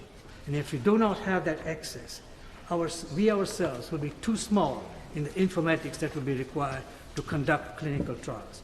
For these and all other reasons, I hope the negotiations that we enter into soon, the issue about EU scientists coming to work here, our ability to access funding and collaboration, and our ability to access IT infrastructure will be an early negotiating point. Attention to my interests as declared in the Register, in particular as a partner in the international commercial law firm DAC Beechcroft, and as chairman of the British Insurance Brokers Association. My Lords, I join many other speakers in congratulating the government on bringing before us such a short and simple bill. Whether we like it or not, on the 23rd of June last year, the people of the United Kingdom voted on a single, simple proposition and made their decision. I say to the noble Lord, Lord Newby, it was not just an expression of view, and I say to the most reverend poet, the Bishop of Southwark, I'm not sure where he got the word quixotic from. The decision had nothing to do with tilting at windmills or Don Quixote. Perhaps he was just expressing an ergatoric anacoluthon, but it was a decision. And it was a decision that it is entirely appropriate that Parliament should respect in the clearest possible terms. I also applaud the decision to convert the body of existing EU law into domestic law, by far the best way, in the government's own phrase, of providing certainty and clarity at a time of great uncertainty and obscurity. Now, like many others in this chamber, throughout my political career, I've always been an advocate of closer cooperation amongst the governments and peoples of Europe. But it saddens me to say it, but the European Union simply failed to adapt to the complex, rapidly shifting challenges of what I describe as the New World Order. Last year's referendum exposed the inherent conflict between global aspirations and domestic fears. For many, globalization has created a sense of near panic, of a loss of control. And it was powerfully simple arguments about regaining control that narrowly won the day on 23rd June last. The government's white paper speaks of an outward-looking nation, and I believe that attitude, that policy, that philosophy can heal the wounds left by the referendum and re-establish one nation. for our intuition and surely our reason combine in warning us that while Ireland, Britain, must always be a physical reality, it can never again be a geopolitical reality. That is why I welcome very much the title of the government's white paper, The United Kingdom's Exit from a New Partnership with the European Union, and also its consistent tone of grown-up, hard-baked, thoroughly considered realism about where we stand. And of course, the precise nature of this new partnership needs to be fleshed out, but it will surely be founded upon what we in the United Kingdom can uniquely offer to the world. Now, the White Paper also recognises that the UK is one of only 2 global full-service financial centres, and the only one in Europe. Over 75% of the EU27's capital market business is conducted through the United Kingdom. Our insurance sector, which is the sector I know best, has, in my view, no equal anywhere in the world. The expertise we possess here is in no hurry to emigrate, but we must ensure, through a positive approach to mutual market access, that it is not forced to go elsewhere in order to carry on trading. I also believe we lead the world in our independent legal profession and our independent judiciary and the concept of the rule of law. And I join the noble Lord Hope of Craighead in warmly applauding the judgment of the Supreme Court.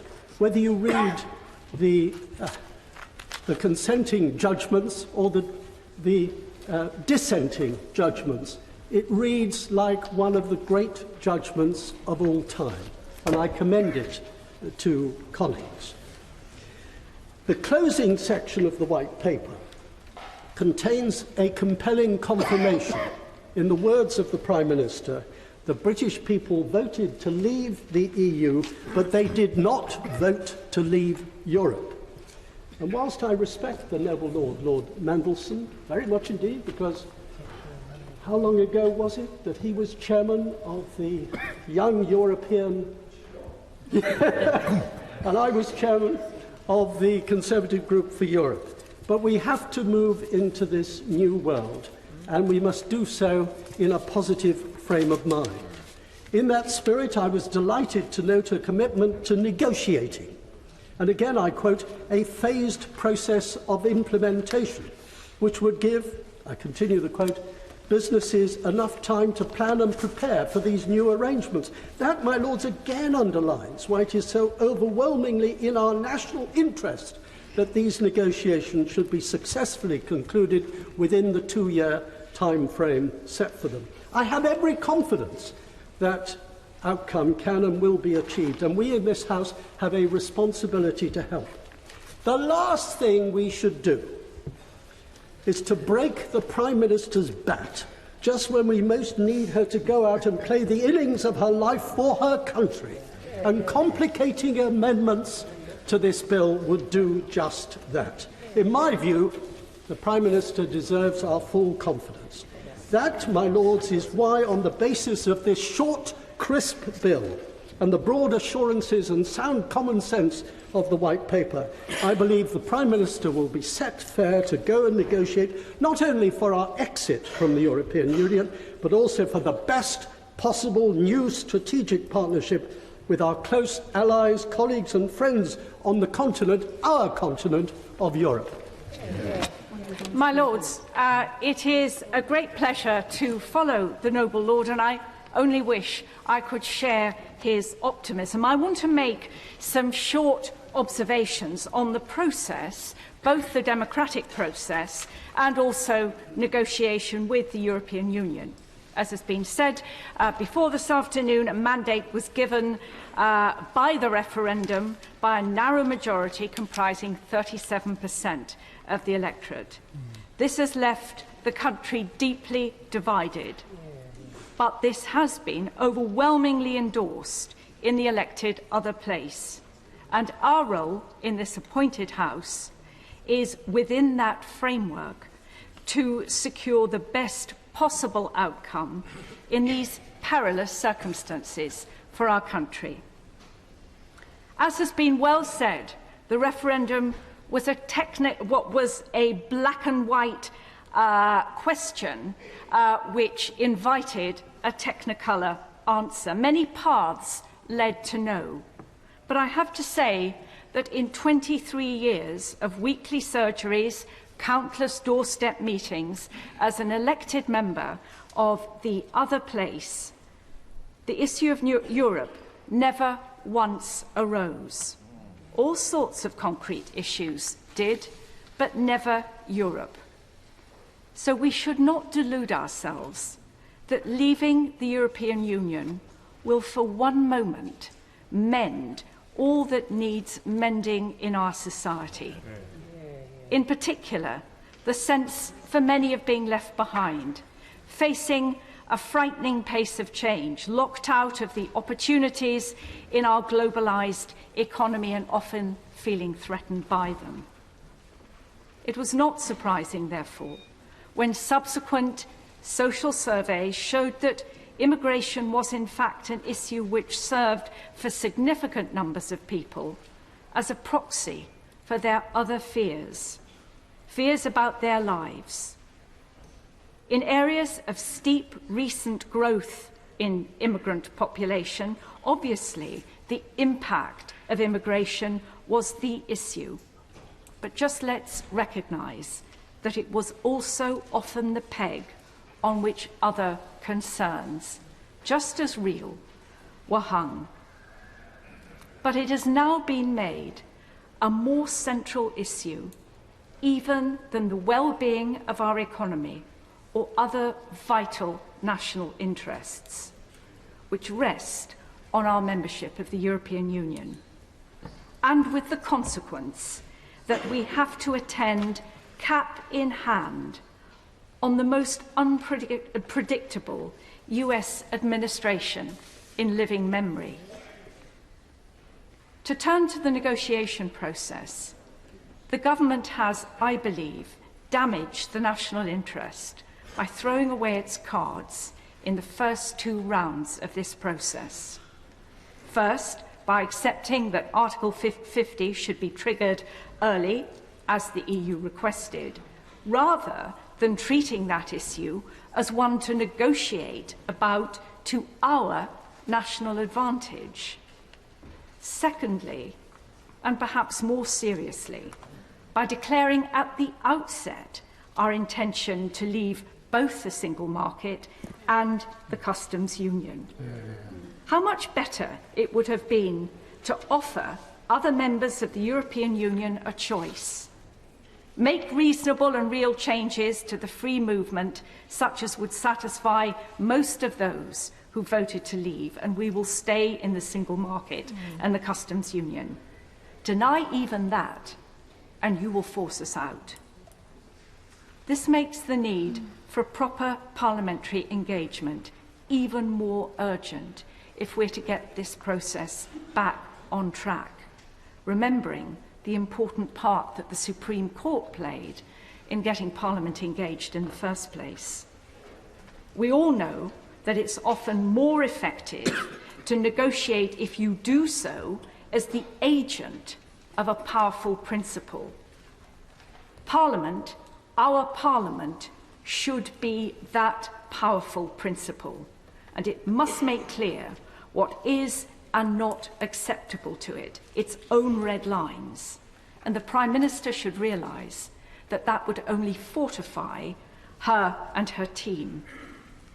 At very least, therefore, as the lead letter in the Times today suggests, Parliament must have the right to determine what happens if negotiations break down or if it considers the terms arrived at are not in the national interest.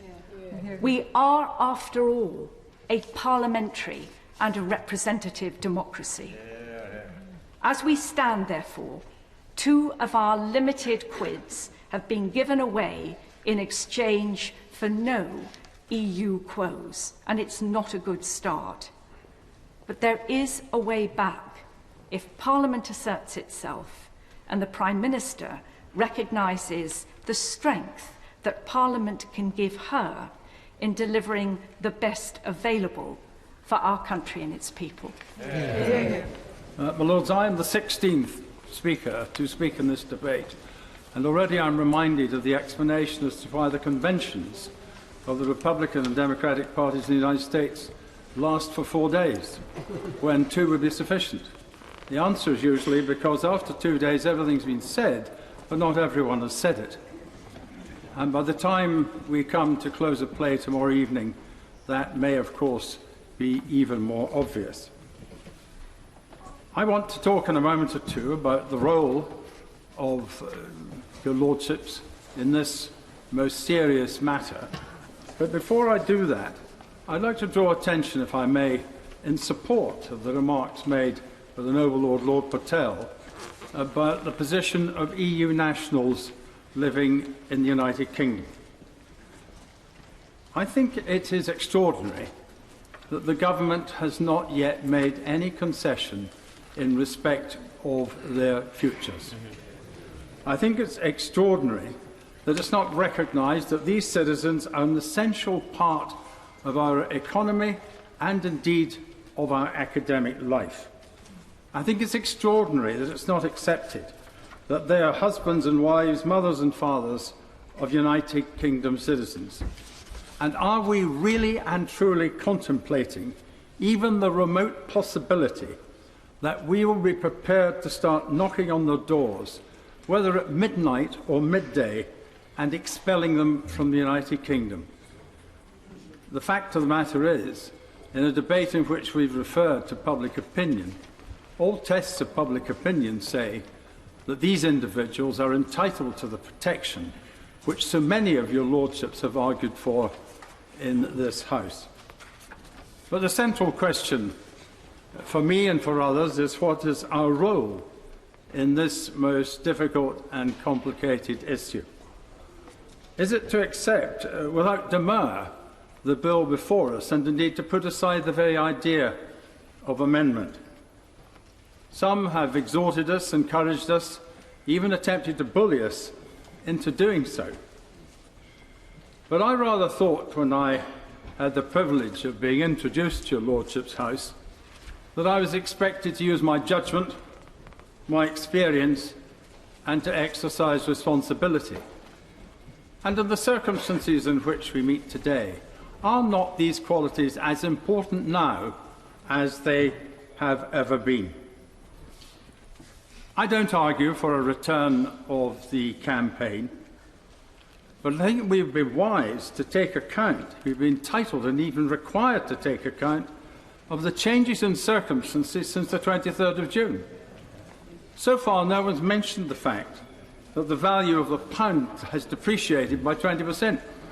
They didn't argue that from the platform of the bus chartered by those who wanted us to leave the European Union.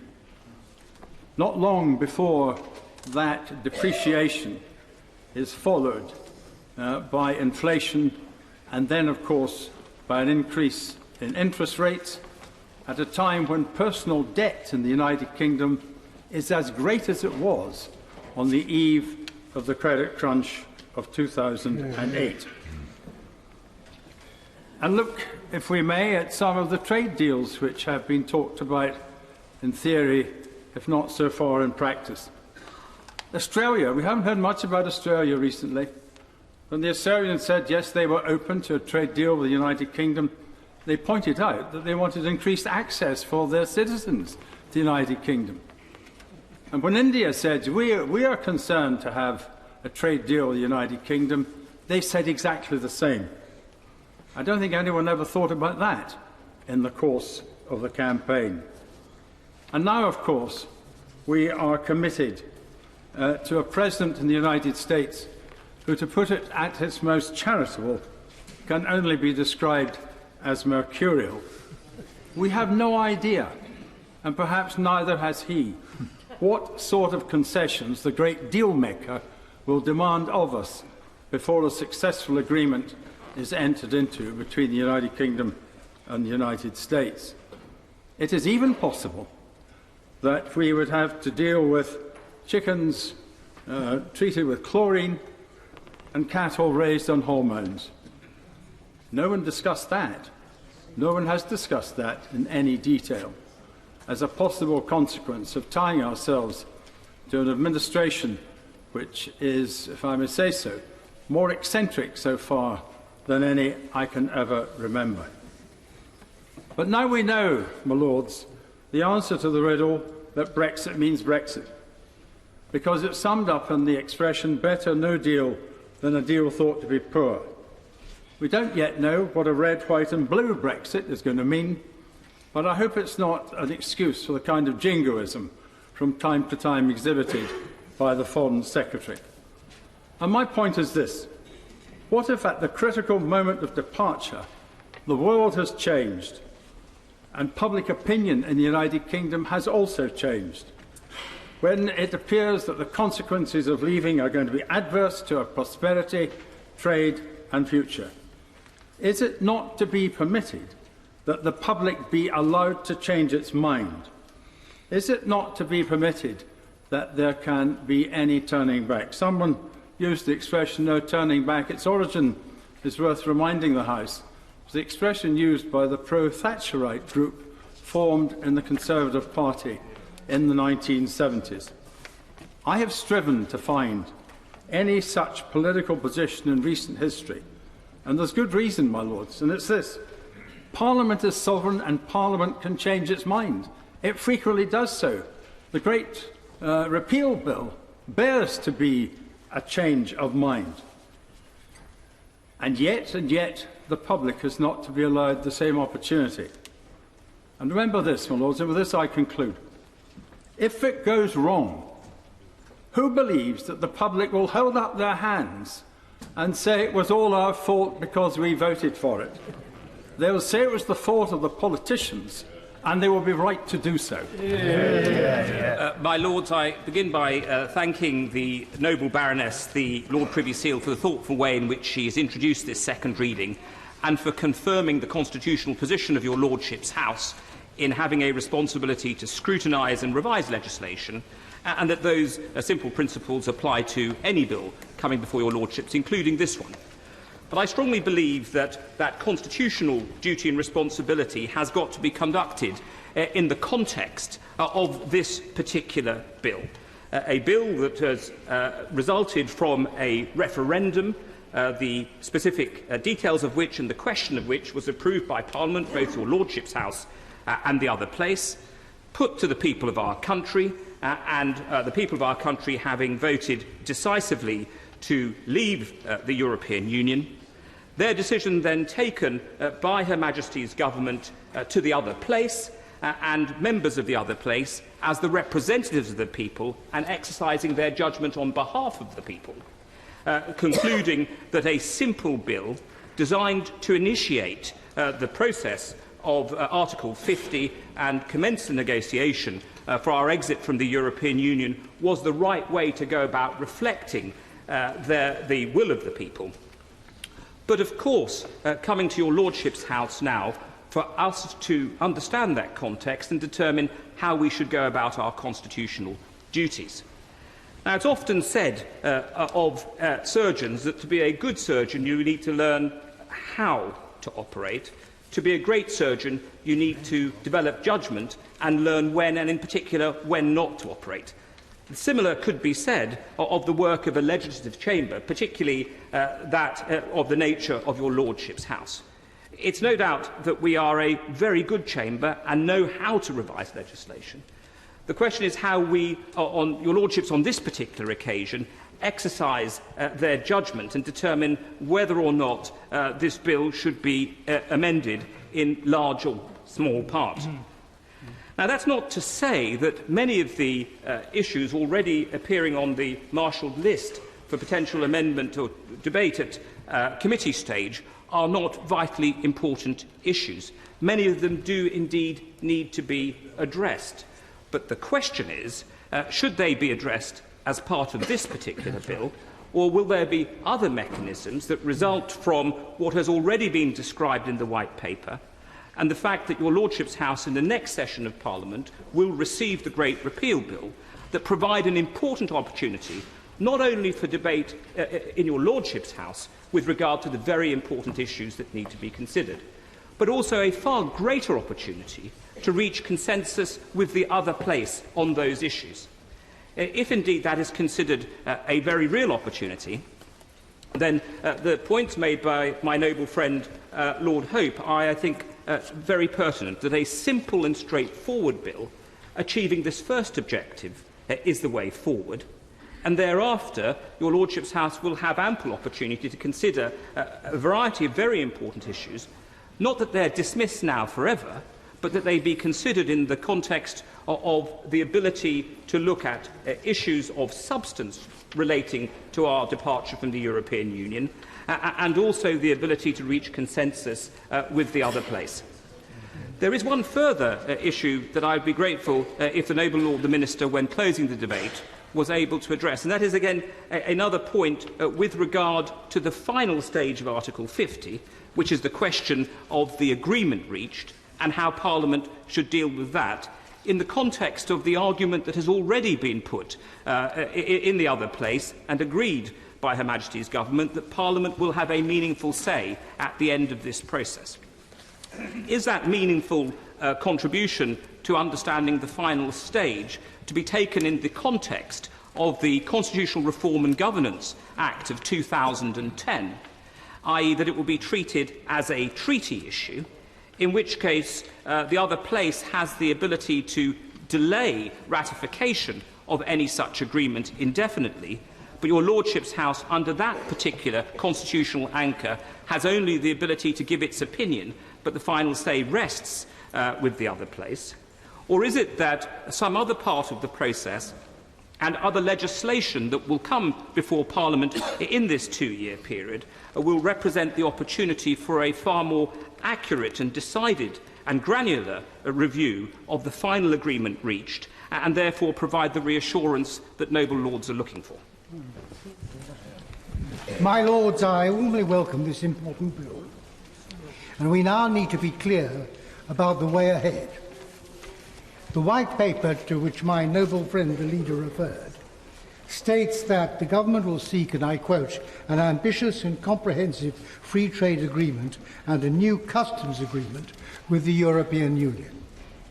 It is right that we should offer this, complete free trade with no strings attached.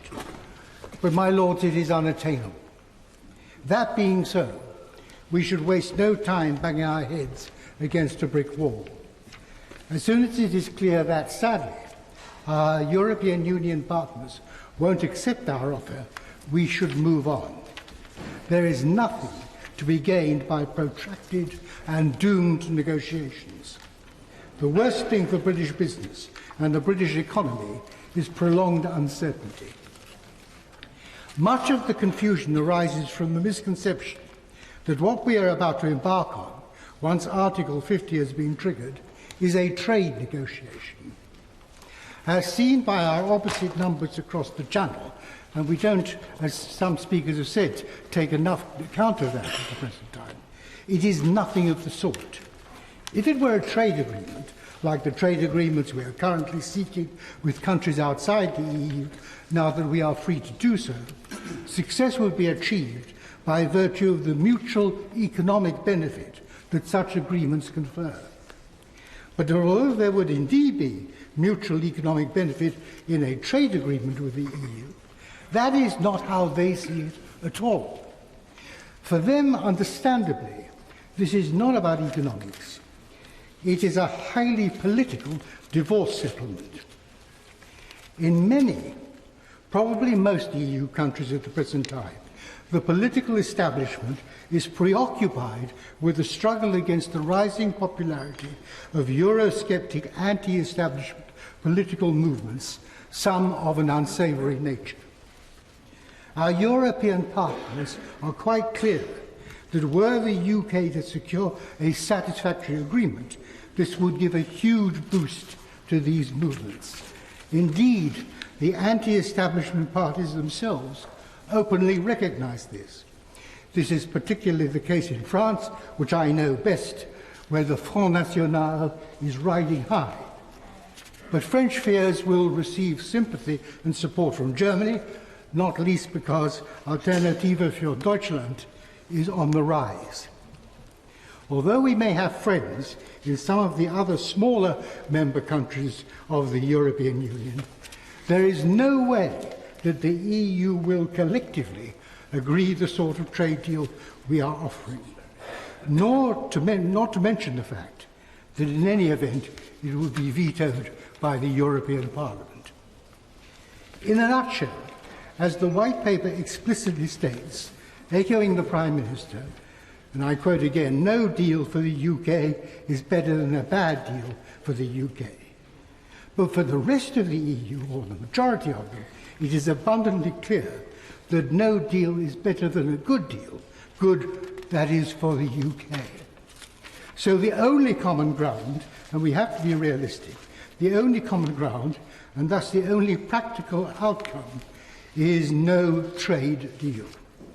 And that is no disaster, my lords. There is no greater nonsense than the claim that in the absence of a trade agreement with the EU, we shall be falling off a cliff edge. There is no cliff edge, for the simple reason that there is no cliff. Absent a trade agreement with the EU, we shall continue to trade with our former partners, but on WTO terms. Some noble lords may be unaware that the UK already does far more trade with the rest of the world than it does with the rest of the EU. And the gap is widening with every year that passes. And the overwhelming bulk of our trade with the rest of the world is on WTO terms.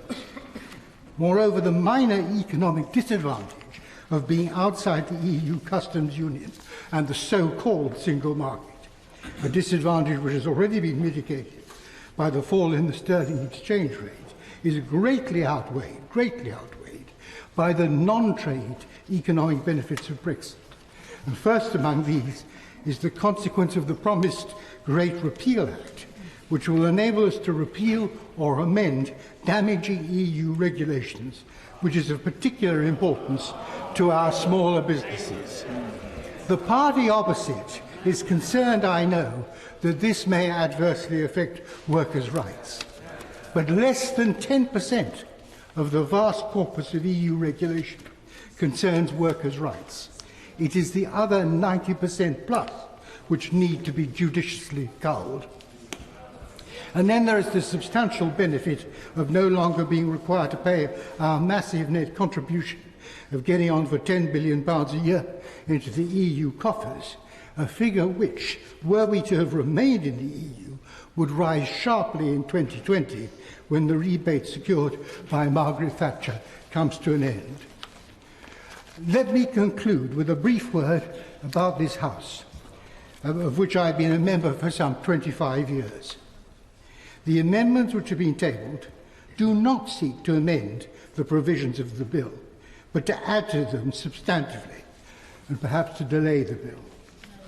In the unprecedented circumstances in which we find ourselves, I have to say that were the House to entertain any of these, it would have embarked on an ill-advised, improper and fundamentally unconstitutional manoeuvre. My Lords, the Prime Minister, who I believe is the best person to lead the government, has been dealt a very bad hand by her predecessor. He gambled for his party, he staked the country and he lost. The Prime Minister is clearly operating on the basis that the bully Brexiteers are never going to be able to claim she was a soft and secret Ramona. So I reckon when it dawns on her that the route is not a good one for the country, she will be in an impregnable position to take some hard decisions and face the bullies down. We will then see what metal she is made of. We're not there yet, but in the meantime she has no more right than I to claim the ballot was anything other than leave the EU. The voters gave a cross on a ballot paper, a decision, not a reason. The White Paper doesn't fill me with much confidence either. Two quotes, paragraph 8.12. In many cases, EU rules are based on global requirements. So why are we leaving? These are not going to change. Paragraph 9.3. The UK's fastest growing markets between 2005 and 2014 including South Korea, China, Brazil and Mexico. So the EU didn't stop us and hold us back. Why are we leaving? We have to take Brexit, though, far more seriously than we've taken the EU in recent years. And I think therein lies part of the problem. I don't think there's ever been a genuine attempt by the UK over the years to lead or play a central role in the EU. The EU Commission has not really been up to the task of leadership either. It has been rare for Member States to send Premier League politicians to be commissioners. In the UK, in recent times, we have descended to sending politicians without any elected experience to the Commission. Such was the value we gave the EU project. We reap as we sow. My personal experience as a Minister of Michel Barnier is limited, but it is such that I reckon he will run rings round the Cabinet Brexiteers. The Prime Minister has not yet assembled, to my knowledge, the best experienced negotiators on trade and international relations to the UK team. If she relies on Cabinet members, we are sunk. And while I'm on the Cabinet, I'm not going to take any lessons in patriotism from government members branded as public liars for the fake arguments and false facts they used last year, all on the record. My Lord, central to successful negotiations in peacetime is that those who go to the table should be able to come away with something, not all, that they want. The difference in these Brexit negotiations is that it is in the direct and specific interests of EU Member States, the EU Commission and the EU Parliament that any success for the UK is tantamount to encouraging other Member States to try something on. Therefore, why should the EU allow any outcome for the UK to be better than the status quo? As such, it's definitely an asymmetrical negotiation. And from my experience of Lords EU Subcommittee B, where to date we have done 3 of the short inquiries on Brexit, the idea that no deal leaving on WTO terms is better than a bad deal is an absolute non-starter. In fact, it's far more honest to say a bad deal is far, far better than a no deal on what we've evidenced to date. Of course, we have the bill. I must mention the bill. We need to trigger Article 50. If for the only reason it's the means now of finding out the real costs of leaving the EU to put before the British people. Nothing will happen until we've agreed the finances of leaving the EU, and contrary to what's been said, we won't get really down to it until after the German elections. The EU Parliament and Member States have already said they want 6 months for ratification at least. It means we've got a 12-month gap from this October to next October to agree the deal. I don't think it can be done. Am I satisfied that Whitehall is working on contingency arrangements in the same way they worked on a possible Brexit? No, I am not. I shall certainly be supporting some of the amendments next week in order to carry out the function of this House, which is occasionally to ask the Commons to think again before it has the final word. And my 4 final words are, I agree with Tony.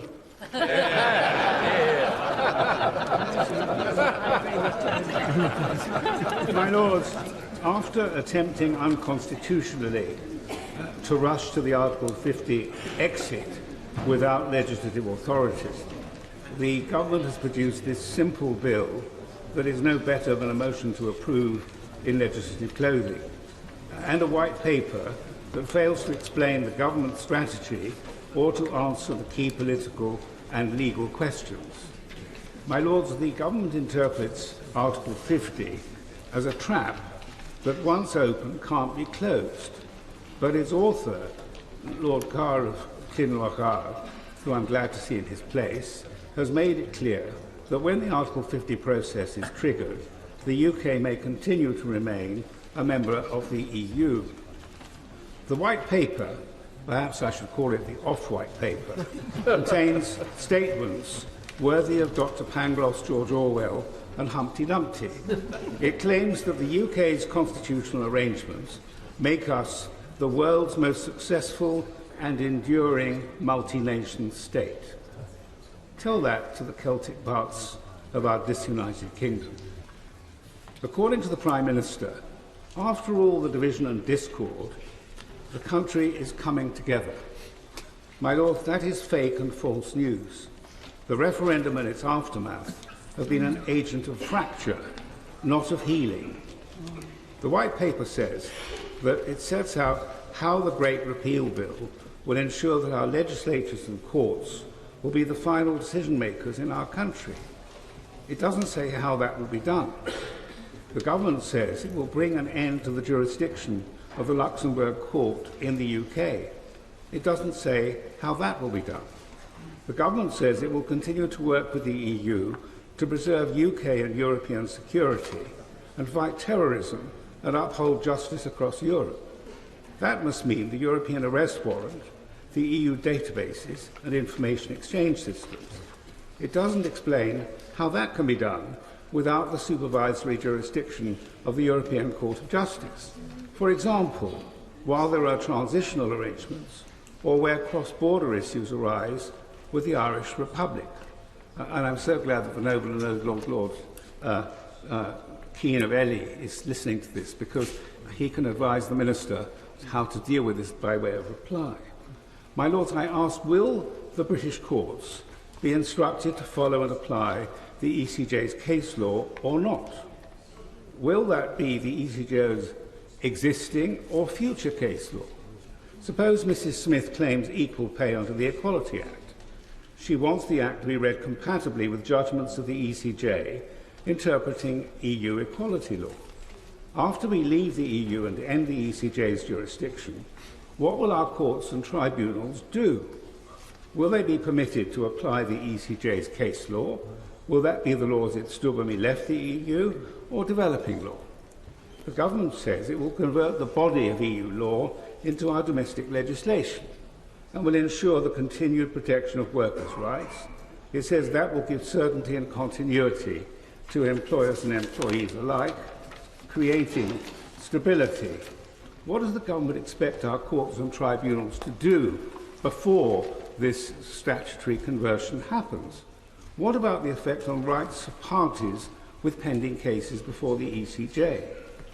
My Lords, the government treats the advisory referendum as binding and claims that the outcome requires the government to take us out of Europe willy-nilly, even if it fails to get the deal they want. No deal, they say, is better than a bad deal. But the White Paper is silent about the political and legal consequences if there is no deal. The bill needs to make it clear that the UK will leave the EU at the end of the Article 50 process only if and when Parliament has legislated either to approve the terms of a withdrawal agreement or to authorise withdrawal in the absence of an agreement. And, my Lords, we need an assurance from the government that they won't use the rights of our fellow European citizens as a bargaining chip here and abroad. My Lords, despite the government's threats, I have no doubt that we in this House will do our constitutional duty and enable the elected House to do theirs. Unless we think again, I regret that our modern destiny will be as an offshore island, semi-detached from Europe, a once great nation that lost an empire and failed to find a new modern identity in Europe. My Lords, I'd like to refer first to my register in the interests, particularly as President of the Council of the Institute of Fiscal Studies and as Chairman of Frontier Economics. In such a lengthy debate, I want to concentrate on those issues where I believe I can add something, namely the economic case and the implications for the civil service. The eminent economic historian, Professor Nick Crafts, concluded a review of all of the evidence on our membership of the EU, saying that the positive effects on competition and trade significantly exceeded the negative effects of the membership fee, the CAP, and indeed badly designed EU regulation. I stress this is an analysis of the past, not a forecast. Overall, being in the EU boosted UK economic growth. Now, the economic impact of leaving has been less than expected so far, but it's now clear that when we do leave, we will not have full access to the single market and we will have fewer migrants. So the longer-term effects, once we have left, will be negative. That is, the economy is likely to grow more slowly than it would have done had we stayed as members. Now, some believe that this will be offset by free trade deals with non-EU countries. I am, as my former boss in front of me, Lord Lawson, will know, an unashamed free trader, and believe that it will be fairly easy to do deals with countries like Canada. However, when you look at the facts, it is hard to see how such deals could offset the costs of losing full access to the single market, both in terms of zero tariffs and non-tariff barriers. And I wonder that future regulations set only by the EU 27 will worsen our competitive position. Remember, the EU will remain our largest trading partner by some distance, and we will not be around the table when those regulations are determined. Indeed, it's ironic that Brexit is said to have boosted the prospects not of free trade, but of President Trump and Madame Le Pen, who both favour protectionism. It is against that background that ministers and civil servants will have to negotiate our exit. As far as the civil service is concerned, I have every confidence they will do their utmost to achieve the best possible deal for the UK. But as my successor has said, they are under huge pressure. The negotiations are extremely complex, and I have yet to hear of the government closing down work to allow civil servants to transfer across to the new tasks. Indeed, that wonderful oxymoron, the Great Repeal Bill, will keep them and us busy in an effort that will probably leave things exactly as they are. But negotiating with the EU has been a core competence of civil servants in both the Home and the Foreign Service, and they are very good at it. I am more concerned about implementation problems. We do not know yet what kind of customs and immigration changes will emerge, but we can be certain that they will involve more complex arrangements than exist at present vis-à-vis the EU. In the short time available, lots to do the negotiations after, as Lord Haig mentioned, we have to wait for elections in the EU, and then we have to think about the time taken for ratification by EU parliaments. That short time that's left will not be enough to sort out many of the details, so there will be a very long transition, believe me. So it's important that this House concentrates on what I think are some key points that we need to put forward to the government in terms of amendments, which I hope do not add to the complexity of the negotiations. As someone who's worked for years for various Prime Ministers of different parties on the Northern Ireland peace process, and as a proud O'Donnell, I sincerely hope the final deal will not reintroduce borders between the Republic and Northern Ireland. Hear, hear. Over the years, I've done more than my fair share of negotiations with the EU, and I believe I understand the frustrations of those who want to leave. Too little has been done to ensure that the winners have compensated the losers. I also believe the creation of the euro was an enormous mistake, a triumph of politics over economics that may well in time be reversed. However, I believe the EU without the UK, and with people like Lord Hill around the table, is less of a force for good in the world and will be less economically successful, which damages us directly. I accept we are on course to leave, but we need to strike the best possible bargain for the UK and, as Lord Hill emphasised, maintain best possible relations with the EU 27. We should, at the minimum, grandfather the rights of those EU citizens working here at the time of the referendum as a matter of principle.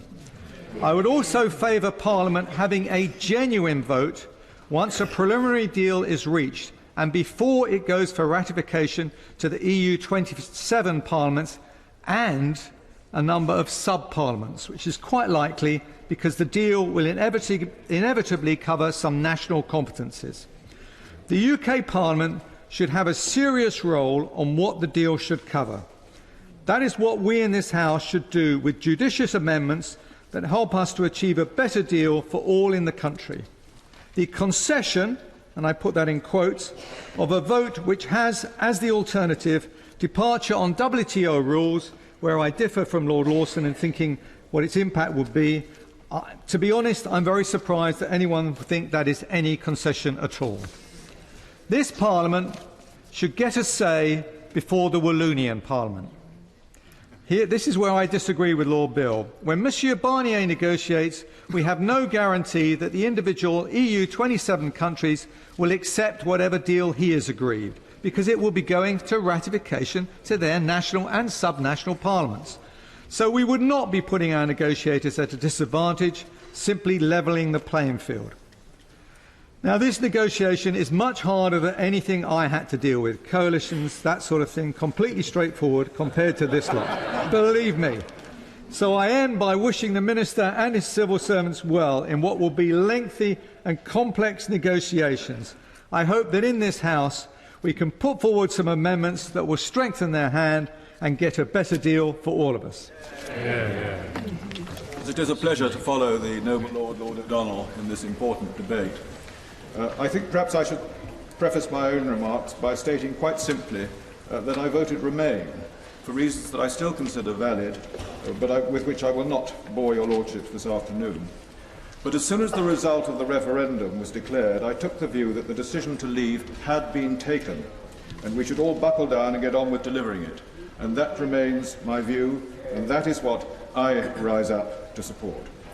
The bill we are debating, at once both vitally important and utterly prosaic, simply starts the clock ticking and lets negotiations begin and in due course end. That is its purpose. But it reaches us with a huge momentum behind it. 3 years ago, the referendum bill was passed in another place without a single opposing vote in either second reading or third reading. The referendum asked the United Kingdom electorate whether the United Kingdom should leave and stay in the EU. An important point that I make in passing. The result last June was close but clear-cut, and though technically it was advisory, the outcome was reinforced beyond any doubt by the repeated commitment of the government, both in its 2015 manifesto and throughout the campaign, to implement it. So the bill before us, overwhelmingly approved at all stages in another place and unamended, should command our respect as well as our scrutiny. And I say that in spite of, not because of, the somewhat crude, ill-informed and self-defeating remarks of a few people in other quarters on what our duty in this House should be. The sovereignty of Parliament is not confined to one chamber. The Constitution Committee had called for the decision to trigger Article 50 to be debated and approved in Parliament. We're pleased that that is happening, albeit by a somewhat circuitous route. And I hope the Government will consider carefully the remarks of the noble and learned Lord Hope of Craighead about the approval that is to be sought at the end of negotiations. We have called in the past for fast-tracking to be justified on the face of such a bill, and that has happened in this case, and we welcome it. It is unusual for a bill with constitutional implications to be fast-tracked, but this bill's significance and the political implications driving the timetable have been widely acknowledged. Its clarity and its brevity make fast-tracking more palatable, and so long as this exceptional situation sets no precedent on constitutional issues, I think it should be acceptable to your lordships. We in the Constitution Committee sometimes complain on your lordships' behalf about long bills inadequately scrutinised in another place, but that can hardly apply in this case. Indeed, the very brevity of the bill underlines its singleness of purpose, and that is its strength, which we should not seek to undermine. It is concerned simply with the timing of the negotiations, when they start and when they finish, no more. It's not a skeleton bill, it's not a Christmas tree bill, it needs no adornment. My Lords, there seems to have been a tendency in recent months for us all to get ahead of ourselves, rushing our fences. Every time more information emerges, the demand comes for still more, ignoring the advances already made and all the debates and statements and committee work now underway, which my noble friend, the Leader of the House, illustrated in her speech. Of course, the issues are many and complex and often interrelated. And as the binary decision of last June translates into a multitude of different issues, each having a separate issue, a separate decision-making process circling around it, we do need to work between government and Parliament together to achieve the best Brexit we can. But I think we also need a little more cool, calm deliberation. That should reveal that a lot of things are beginning to fall into place. The Prime Minister's Lancaster House speech certainly carried things forward, and the White Paper was full of information and undertakings that surely render many of the amendments now in contemplation unnecessary. I believe the Lancaster House speech was transformative. It completely reset the dynamic for the forthcoming negotiations. Now, instead of seeming the anxious supplicant, desperately begging to hang on to so many features of that mighty European construct, she has cast us in a new light, determined to break free from that vortex of institutions and rules and regulations, and to come to the table as an unburdened applicant with much to offer in exchange for the new deal that we seek. That approach has already transformed the mindset on the other side and has perhaps begun to level the uneven playing field that we face. My Lord's, trade was mentioned with some degree of pessimism across the floor of this House. As a former Trade Secretary, and there are a few of us in this House, indeed we're two a penny, my experience was that trade negotiations are usually driven by mutual self-interest, whether in a declining Europe or in a growing world of trade. And that mutuality can certainly give us much more reason for optimism than has been expressed in some quarters today. So now, with things beginning to move and clarity emerging, we should focus on the job in hand. Future debates and statements will be needed and will undoubtedly be plentiful, along with much primary legislation, and especially the planned Great Repeal Bill, or Great Repeal and Reenactment Bill, a bill which will raise some uniquely difficult issues and about which the Constitution Committee is preparing a report at present that we hope may be a helpful contribution to the kind of cooperation between Government and Parliament that will be needed. But of more immediate concern is our responsibility in fulfilling both our parliamentary role and the declared will of the electorate to get on with the job of approving this short, simple bill, free from impediments that might slow its progress, so that the negotiations can begin. Yeah. My Lords, the Remain campaign told the people that the decision to remain or to leave was theirs. All of us should respect their democratic decision to leave. If we do not, public disaffection from politics will become a crisis. Those who meditate a second referendum are playing with fire. Besides, the deal will not be a binary constitutional choice appropriate for a referendum, but a complex set of policy proposals. To take back control must mean Parliament asserting its right and duty to invigilate the process of withdrawal and to give or withhold consent, whether by resolution or by legislation, in good time to the Government's proposals for new terms of our country's relationship with the EU. The Government was foolish to try to bypass Parliament. It's even more regrettable that they appeal the High Court's decision, depriving Parliament of proper time to debate this legislation before the March deadline. Ministers from now on should be as candid with Parliament as the state of negotiations permits, while Parliament should not seek to constrain ministers unduly or jog their elbows. All of us should be intent on healing the wounds opened up by the referendum.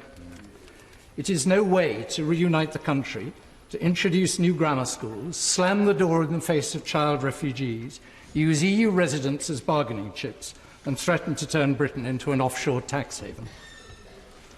My Lords, I want to argue that the two great fears of Remainers are ill-founded, that Brexit will be a disaster for liberal values, and that Brexit will make our people poorer. I voted for Brexit precisely because the EU is both undemocratic and failing economically. The twin faults of the democratic deficit and crassly constructed monetary union are fueling public anger and revolt across Europe. The structures of the communities created after the war and inherited by today's EU were intended, if anything, to insulate decision-making from democracy, following the catastrophic perversions of democracy in the 1920s and 30s. In our time, the democratic deficit is provoking extreme reactions among populations who are aggrieved by the depressed conditions of their lives and feel that they are not effectively represented in the political structures of the EU and that they are ignored or disdained by unaccountable EU elites. Democracy has been trampled upon by the hierarchs of the EU. In Greece, the Syriza government elected on a platform of mitigating austerity, has been coerced by the Eurogroup of finance ministers, the ECB and the IMF, into abandoning its commitments to Greek electors, and serious suffering has been inflicted on them. In Italy, the replacement of Berlusconi by a technocrat selected in Brussels, Mario Monti, led to the rise of the Five-Star Movement and the defeat of Renzi in the constitutional referendum. The fiscal compact of Merkel and Sarkozy wrecked Hollande's presidency of France and paved the way for the surge of the Front National. Reaction to an EU perceived as alien, undemocratic and overweening led to the rise of UKIP in Britain. Outside the EU, we in Britain will be free to make our own policies on immigration, workers' rights, the countryside, free to legislate on all matters as we judge fit. We will have the opportunity to re-engage our people in a revitalised parliamentary democracy. The referendum was both a great exercise in democracy and a low point in politics. Both campaigns were conducted without scruple, weaponised disinformation on the one side, alternative facts on the other. No wonder people think politicians are all liars. We need to rehabilitate politics. May we hope that leavers will resolve to appeal to the better rather than the baser part of human nature, while remainers will forswear condescension and the identity politics of metropolitan liberalism. The EU is failing economically as well as democratically. The contractionary bias of the Maastricht criteria, perpetuated with the euro, has condemned the EU to weak growth, low investment and high unemployment. The combination of the global financial crisis, the crisis of the euro and neoliberal orthodoxy has devastated poorer areas and vulnerable social groups in the EU, with mass unemployment among young people in the Mediterranean countries. The protectionist policies of the EU keep prices higher and living standards lower in Europe than they need to be, while discouraging innovation and economic dynamism. The single market is a sluggish, declining region of the global economy. It is no safe haven for us, and we can flourish outside. Tim Cook, CEO of Apple, said the other day, "I'm not saying there aren't going to be some potholes in the short term, there are, but if you look beyond those, the UK is going to be just fine. Not just okay, but great." Since the referendum, Apple has taken out a lease on a major new HQ in London. If the negotiators for the EU truly care about the fortunes of those they should be championing, European workers whose livelihoods depend significantly on trade with the UK, more than they care about a grandiose political project which they fear electors in other European countries may also reject, they will want rapidly to conclude mutually favourable terms of trade with us. Beyond that, we must tackle our productivity inadequacies and seek new export markets. And we must take care to support those who will be most vulnerable during the transition. Blame not Brexit, but George Osborne, that fiscal austerity is forecast by the IFS to continue for another 10 years. It amazes me that so many of my noble friends remain enchanted by the EU, blind apparently to its oligarchic character and to the humiliation and impoverishment of many millions of its citizens. The EU has not been the promised land to which Monsieur Delors was to lead us.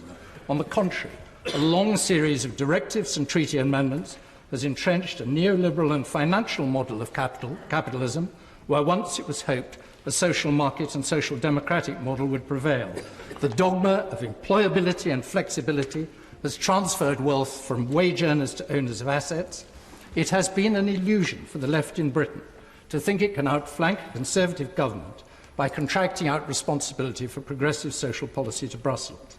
Increasingly, the European left is concluding that the only prospect of taming modern capitalism and averting the social ravages that it causes is at the level of the nation-state. Decent and determined political leadership in post-Brexit Britain will curb the excesses of finance, govern for all the people of the UK, decisively reject racism and insularity, and play a responsible part in the world. The choice will be open to us. My Lords, it will come as little surprise to members of your Lordship's House that on the 23rd of June last year, I voted to remain. I'm speaking this afternoon not to advocate reopening the debate or seeking to remain, the decision having been taken, But what I do briefly want to reflect on, and it is a different voice and a different perspective, is that this afternoon, or in the debates today and tomorrow, there are only 5 members of your Lordship's House, I believe, who are speaking, who are part of what the Noble Lord, Lord O'Shaughnessy, has called Generation X. Those of us who were born in 1969 or later. So the demographic of the speeches is perhaps a little unbalanced. The average age in the United Kingdom is 40. None of the speakers, I believe, in the debate are 40 or younger. 5 of us fall between 40 and 50. So the demographic is somewhat different from the demographic of the United Kingdom, where a majority of people of my age and younger voted to remain. People who cannot remember life before the United Kingdom was part of the European Union, who believed that our future was as part of the European Union, whose identity is as European at least as much as it is British, who felt that our futures were part of a mobile European society. Many people have emailed me and many other members of your Lordship's House in recent days and weeks, demanding that we try and thwart Brexit, that we try and amend the bill.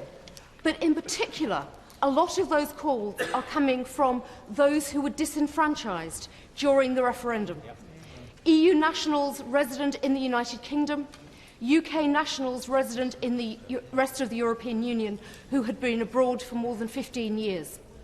Citizens who would not, if there were to be a further referendum or a general election before the UK leaves the European Union, be any more enfranchised then than they were last year. So, my Lords, there are many people currently in the United Kingdom whose rights need to be thought about and secured.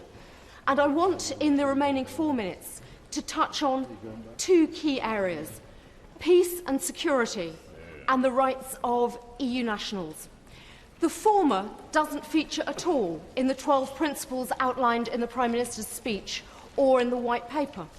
There's a reference to dealing with crime and terrorism, but there is nothing about the defence of the realm, something which, as a sovereign country, a country which has sought to take back control, one might have expected to be important.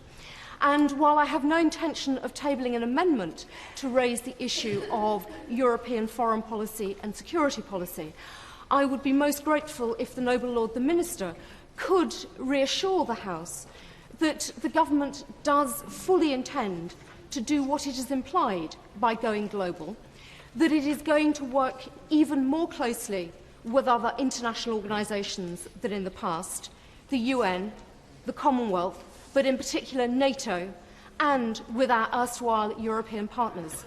We have an excellent reputation in terms of bilateral and multilateral cooperation.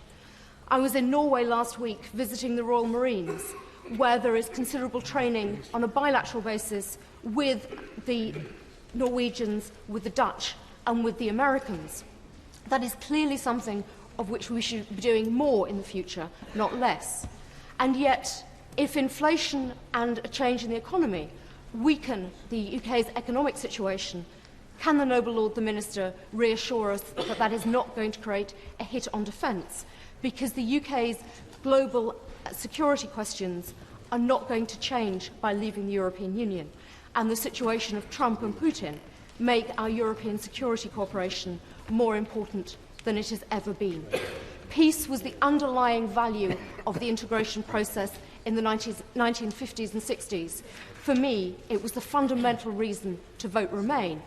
Nothing about the economy changes the importance of that. Nothing about voting to leave means we should do anything to weaken the security of Europe. But, my Lords, one of the things the White Paper talks about in its first chapter is certainty, and giving certainty to EU nationals resident in the United Kingdom is surely something about which we all agree. For the last 6 months, members of your Lordship's House and the benches in the other place have appeared united that the United Kingdom should secure the rights of EU nationals resident in the United Kingdom on the day we voted to leave the European Union. There seems to have been a shift in recent weeks. The uniting of the country that the Prime Minister has called for really seems to have been seen in a uniting of the Conservative Party. Those members on the other benches who seem to echo the Labour, Liberal Democrat and crossbenchers in wanting to secure the rights of EU nationals resident here seem to have been dimmed in recent weeks. I'm sure the unity of the Conservative Party is important for the Conservative Party, but once this bill goes through, it would be enormously beneficial to all for certainty to be granted to EU nationals resident in the United Kingdom, because our economy relies on them. We can take the moral leadership. Reciprocity sounds wonderful, but the UK has a bad reputation with our European allies. We don't always reciprocate. On this one, we need to take the lead, because if the idea that the noble Lord Lawson put forward, that no deal is better than a bad deal, that means that at the end of 2 years, the rights of EU nationals have not been secured in any way. Surely, my lords, we cannot possibly condone such a situation. Yeah.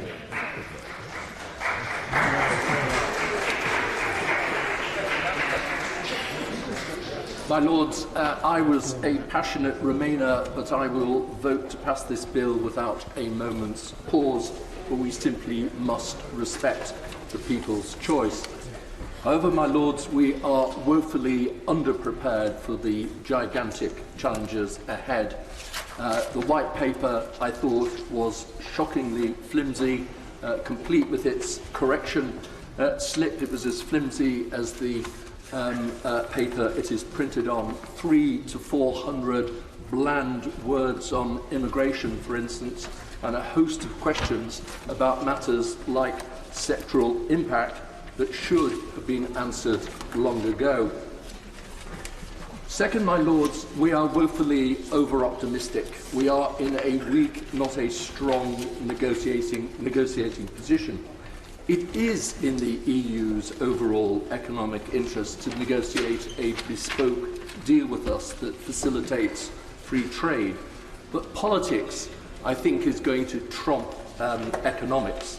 Some of the 27 countries on the other side of the table have very different priorities, my lords. Most will not want to see us benefit from exit and incentivise future breakaways. Some will put a spoke in the wheel for their own domestic reasons. For example, Spain's concerns on Gibraltar may affect the multiple freedoms our airlines currently enjoy in Europe, worth a whopping £60 billion a year to the UK economy. Some European countries will be opportunistic and will look for advantage. I have a good friend working for the French authorities to facilitate the transfer of financial services from the city to the Ile-de-France, and I personally know of one major British bank which is actively exploring moving half of its workforce out of Britain. The EU27 represents 44% of UK trade, but we are just 8% of theirs. We need a deal far more than they do. So no one but no one, my lords, can predict the outcome with any confidence at all of such complex multi-party negotiations. Third, my lords, we appear woefully blind to the risks we are running. There are 3 roughly equal trading blocs in the world in North America, Asia and Europe. But trade halves as distance doubles. It is hard to believe that the scope for increasing our trade with the rest of the world, 56% of our trade now, will be greater than the damage we risk to the 44% of trade we conduct on our own European doorstep. My lords, we are also poorly positioned both economically and politically to navigate these unsettled waters. We have just experienced nearly a decade of, I would suggest, unavoidable austerity. 10 years of flat personal incomes or worse, and a creaking, overstretched public sector, accompanied by the biggest surge in immigration in our history, created the sourness and frustration that underlay the June 23rd result. Yet, my Lords, immigration is vital to our economy at every level, whether picking the cauliflowers in Lincolnshire, staffing our care homes, or attracting some of the best brains in the world to power our financial service industries. We meddle with all that at our economic peril, squaring the circle, meeting our economic interests whilst achieving the political consent of a discombobulated population is a huge political challenge. And the backdrop to meeting that challenge is grim. Lord O'Donnell mentioned his role in the IFS. As the work of the IFS demonstrates, it seems highly likely that Brexit itself will prolong public and private austerity in the UK well beyond 2025, well into a second decade. The mood of the country will become more disgruntled still, with unknown consequences. My Lords, we are all in this together now. What the government must do from here on in is to show proper respect for our institutions, to involve Parliament meaningfully, to unite a nation divided down the middle, to be hopeful yet realistic but not giddily optimistic about our prospects, and to be honest and open with the British people about continuing austerity and the whitewater ride ahead. My Lords, I'm grateful to the opportunity to contribute as Chair of your European Union Committee. I'd like first to thank the Leader of the House for her very generous remarks about our work, which I will certainly pass on both to my members and, more importantly, I think, to our very hard-working and excellent staff. Turning to the matter in hand today, may I first outline the committee's position. Individual members of the committee and its 6 subcommittees, who total 73 members of your Lordship's House, of course have their own personal views on Brexit. Indeed, many of them are speaking today and tomorrow in the debate. But as a committee, we made clear before the referendum last June that it was for the people to decide whether or not to leave, and our job as a committee is now to play our part in ensuring that Brexit is achieved in the most effective way possible. In seeking to fulfil this objective, the committee has done 2 major things since the referendum. First, publishing a series of reports on the implications of Brexit for specific policy areas. 6 of those were published on consecutive days before Christmas, another last week, and a series will follow in forthcoming weeks. Some of those reports have already been debated, and I hope there will be further opportunities for your Lordship's House to debate other reports in the weeks to come. Accurate information, analysis, scrutiny and transparency, and of course impartiality, are our watchwords. And it is the government's and the public's best allies in making a success of Brexit. So I ask the Minister to give us an undertaking that the reports of my committee and of other committees of your Lordship's House, not necessarily within our family, will be taken genuinely into account as the negotiations get underway. Secondly, we have consistently stressed the importance of full parliamentary accountability during the negotiations themselves. We all understand by now the principle of no running commentary, and as a committee we accept that parliamentary micromanagement of the process would be inappropriate. But more and more accountability, neither is mere accountability after the fact sufficient. It's not enough that Parliament will get a vote at the end of the day in early 2019 presented with a take it or leave it offer. Take the deal, however bad, or take the catastrophic consequences of a forced and disorderly Brexit.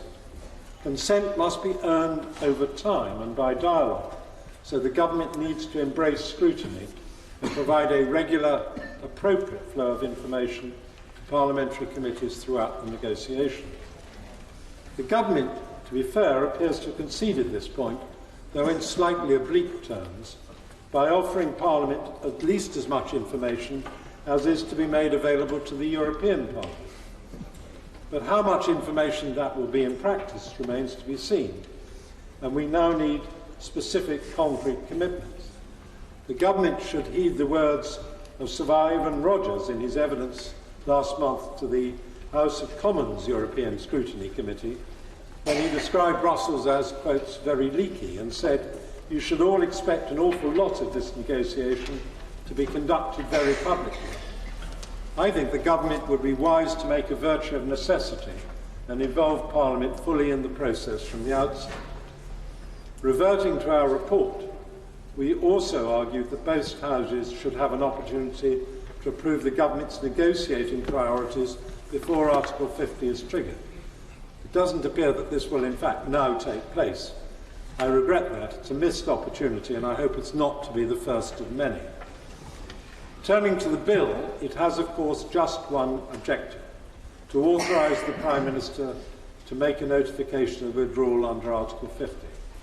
That objective is, of course, entirely consistent with the outcome of the referendum, and therefore, whatever my personal views of the outcome, I must support the bill. As a non-affiliated office holder, I have not voted in any division since my appointment, nor will I take part in any votes on individual amendments to the bill, the merits of which are matters of political judgment. But I repeat, the people of the United Kingdom have spoken, and it is incumbent on all of us to play our part to ensure that Brexit is delivered in the most effective way possible. Therefore, as Chairman of the European Union Committee, I feel obliged to support the government in giving effect to the decision taken by the people on the 23rd of June last year. Therefore, if any material attempt is made to frustrate the bill, I would vote for it to prevail. My Lords, once Article 50 is invoked, the negotiations will be complex and profound. Already this afternoon in this debate we've been reminded of that complexity. No one doubts the severity of the pressures which will be exerted on all sides to make sure that particular local interests are safeguarded. Any negotiation, my Lords, involves compromise, and yet it is in the careful use of language, not least this afternoon in this chamber, that so much of the atmosphere in which those negotiations will take place will be dictated.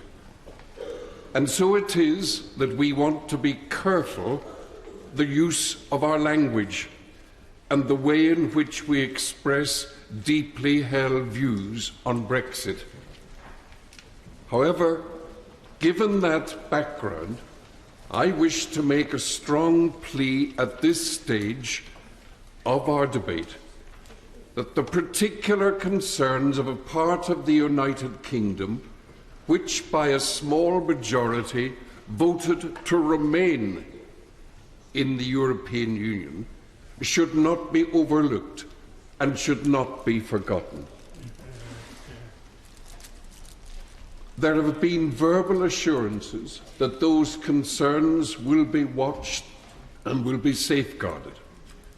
Those assurances have been given at different levels. They've been given in the other place and they've been given in this chamber, and they've been welcome. But inevitably, my Lords, at this stage they are purely verbal assurances. And if I may presume at this stage of the bill to emphasise the needs that that part of the United Kingdom which voted to remain genuinely feels lies within the roots of its future, it's the old theory of the slowest ship dictating the quality of the convoy, and in this instance, a small part of the United Kingdom being recognised because of its concerns, which contributes to the quality of the democratic process in which this House is involved. My Lords, the consequences of Brexit could have more significance for the people of Northern Ireland than for any other part of the United Kingdom. Indeed, those consequences are more profound for the island of Ireland than for any other member state of the European Union. Brexit raises complex and deeply profound questions which go far beyond law and constitutional matters. And in the case of the island of Ireland, they bring to the fore the importance of human relationships, historic, commercial and non-political alliance, and they also focus on the tragedy of so much of the history of that part of our kingdom. Speaking from my experience as over 20 years as the Anglican Primate of all Ireland, I feel that I am given strength in drawing the attention of the House to these other issues which cannot be left aside in an important constitutional process in which we are involved at the moment. The history of how the current healthy relations between the United Kingdom and the Republic of Ireland have been achieved are well documented. Many of us in this House have lived in and through those negotiations and episodes, and there are some in your Lordship's House who have made significant contributions to their achievement. Within Northern Ireland itself, the long journey to true and strong reconciliation between its peoples continues. None of us who have been privileged to be a part of that journey and to try and give some leadership and influence in it need to be reminded of the risks in any alteration at all to the sensitive relationships north-south and east-west. It's tragic that at this decisive moment, the collapse of the Northern Ireland Executive has produced a vacuum in the political peace process. We've come a long way on the road to a reconciled and shared community, but we've a long way still to travel. And that is where the relevance to us of much of the Brexit debate comes in. When Article 50 is invoked, it is these people, the people of the United Kingdom living in Northern Ireland, it is they who will have the nearest livelihood and interests to the border not just with the Irish Republic, but the border which has become the border between our United Kingdom and the European Union. It is they who will be affected by any new restrictions to that border. It is their lives which will be the most changed in any change in the nature of that border, and it is they who will be among the first to experience the consequences of forthcoming negotiations. There have been, as I said, assurances, and I do hope that in answering this debate, the noble Lord the Minister will be able to remind the House of the Government's intention that they can only be an open border between the United Kingdom, the land border between the United Kingdom, which is Northern Ireland, and the European Union, which is the Republic. I end by giving tribute to Lord Dunlop for the way in which he has answered our concerns, but, my Lords, much, much more is involved in this issue than a line on the map. My Lords, the supporters of Brexit have been called many things. They've been called ignorant, gullible, naive, uneducated, bigoted, and the Right Reverend Prelate, the Bishop of Southwark, has added a new one, which is quixotic, and much worse by people who refuse to accept the result of the referendum. Social media, I'm told, is flooded with unending streams of abuse and four-letter words. And I believe the four-letter word which should concern our lordships today is duty. It is the duty of this House to consider legislation carefully, to ensure it meets its objectives, that the drafting is appropriate, and above all, as the leader pointed out in her excellent opening speech, to respect the primacy of the House of Commons. The bill before us has been passed unamended and overwhelmingly by the elected House of Commons.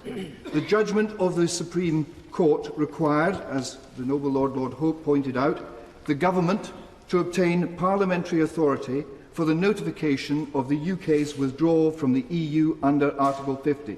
That is all this bill is about. Nothing more, nothing less. It will achieve that policy objective and nothing more. It is closely drawn.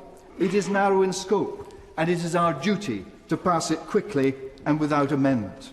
The Leader of the Opposition argued, by the way, I mean the Leader in the other place of the Opposition, argued for moving Article 50 immediately on the day after the referendum result.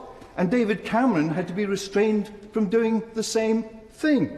And now we are having this great stramash about doing what the two leaders of the strongest parties in our country wanted to do on the day after the referendum.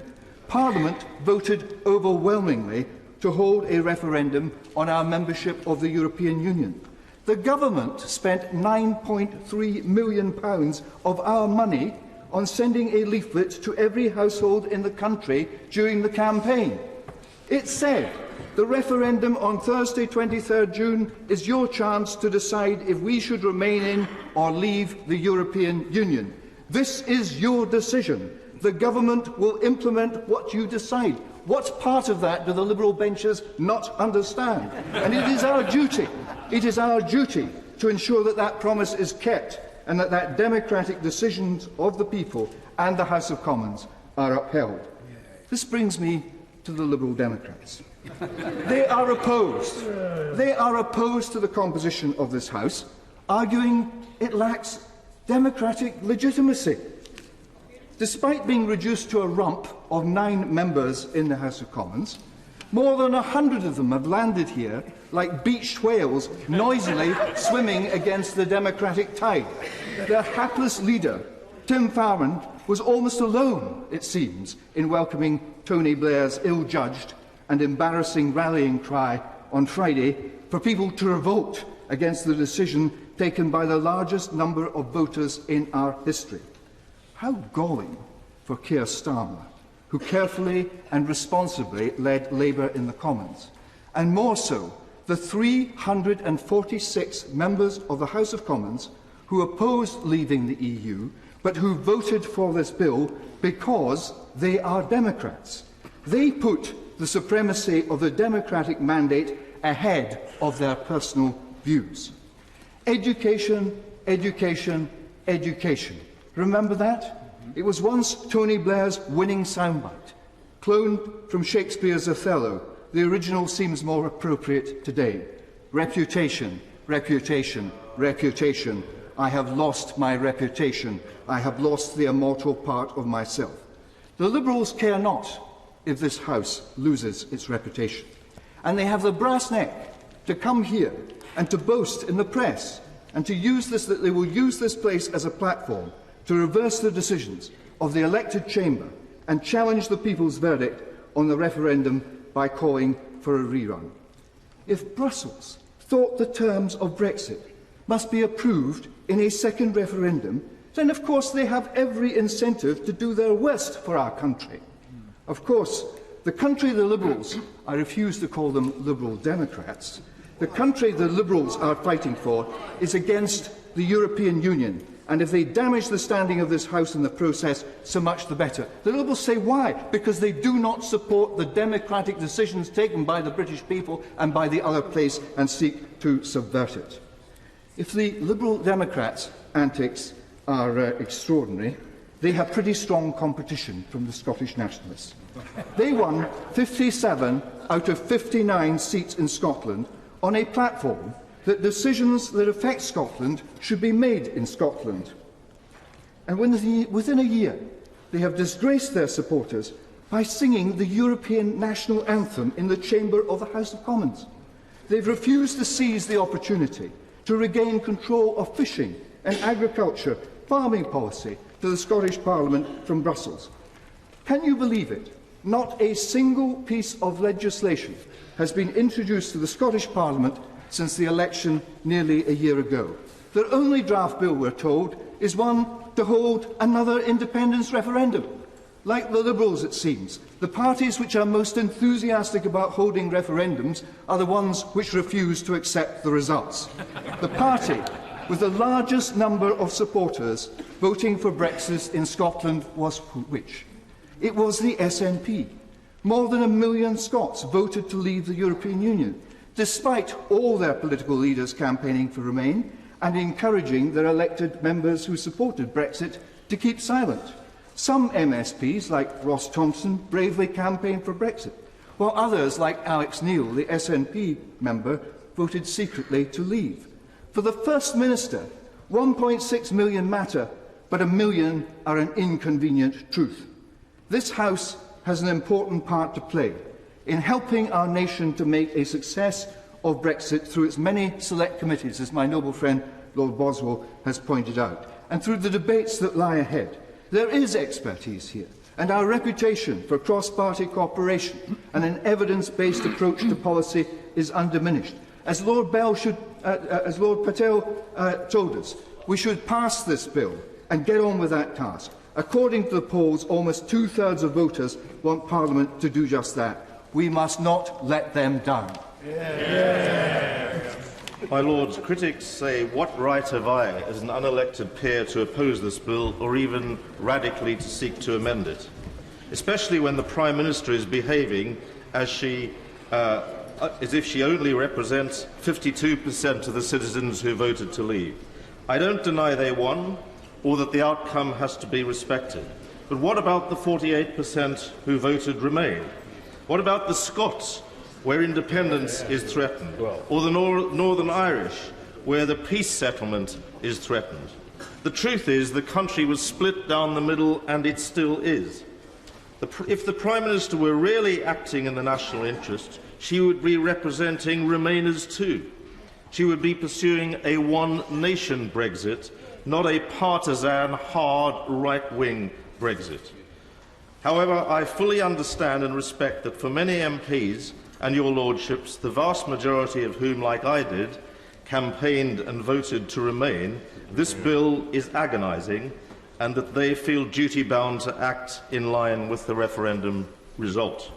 But for me, a one-nation Brexit would, as a minimum, mean protecting jobs and prosperity through remaining in the single market, in line, by the way, with the last Conservative election manifesto, albeit with a deal on movement of labour to and from the EU linked to having a job, stopping or returning those who do not.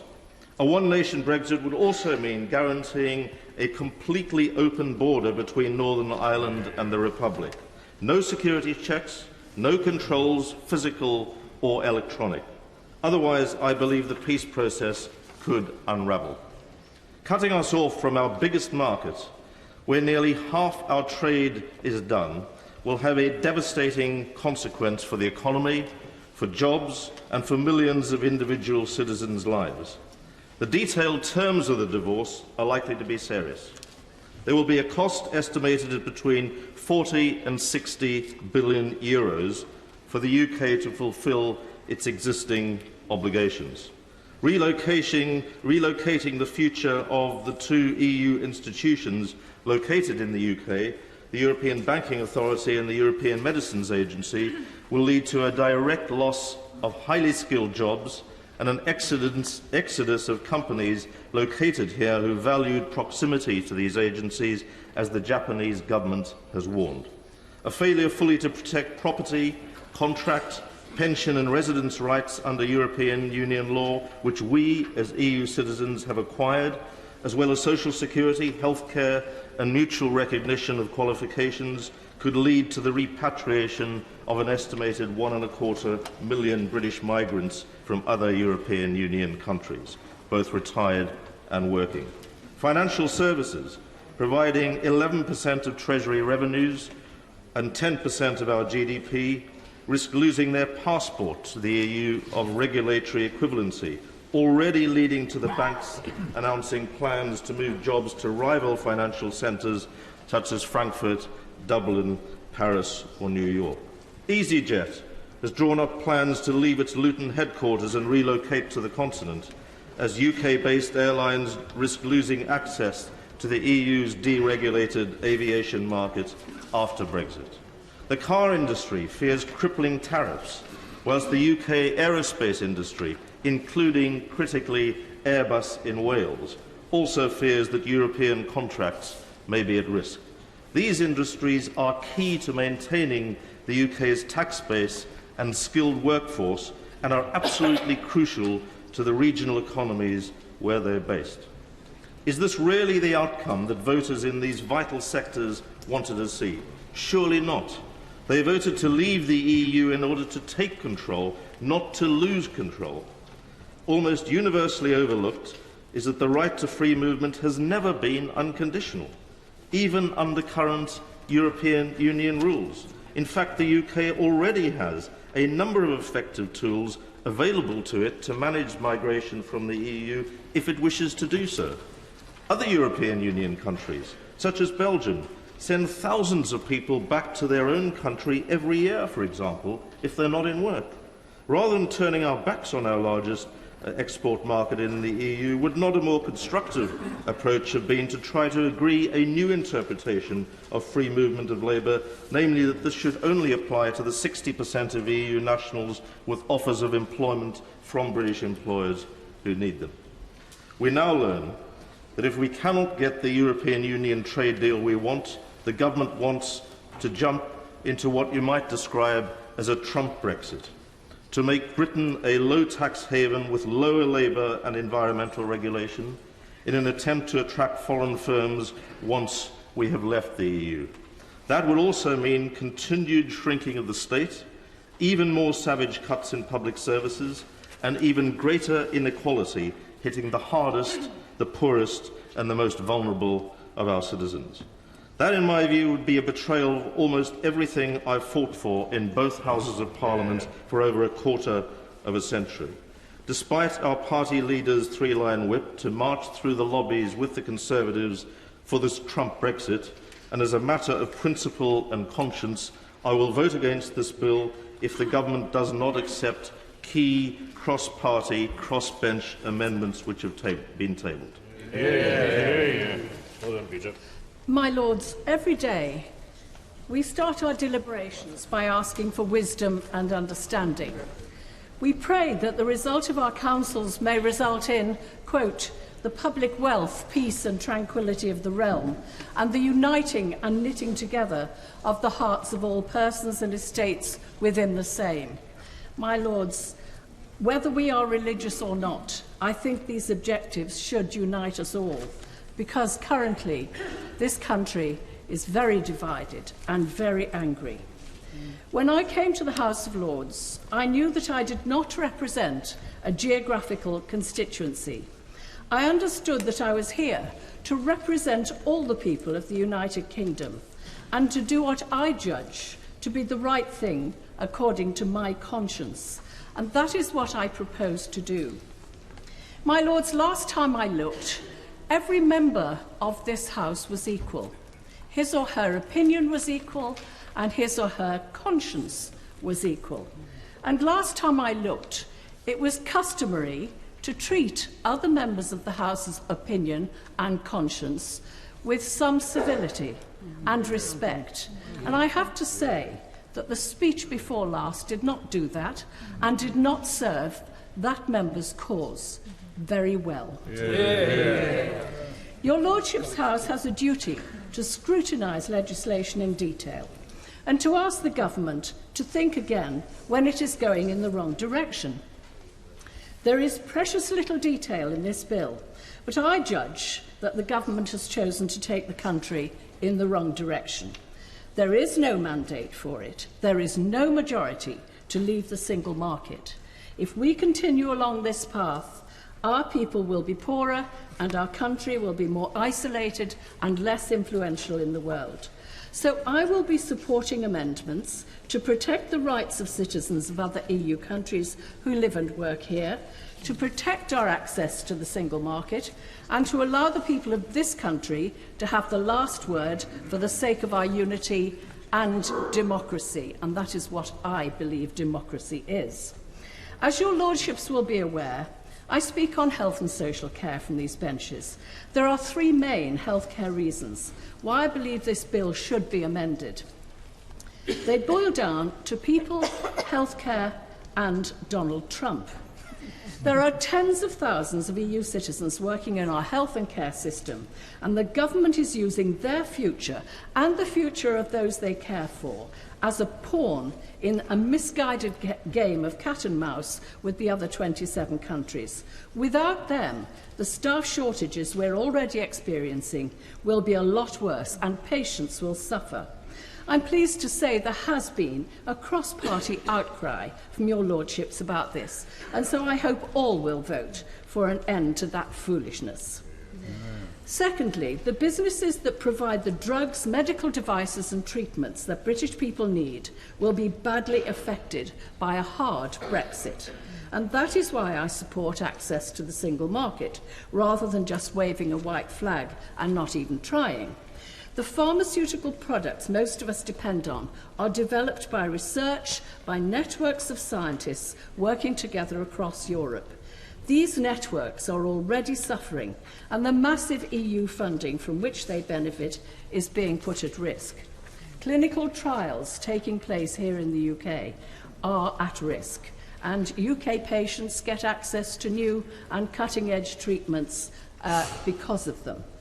The UK has played an enormous role in the regulation and licensing of medicines for the whole EU. Indeed, much of the expertise is here.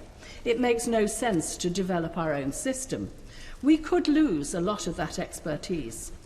My Lords, companies will always develop products for big markets where the profits are.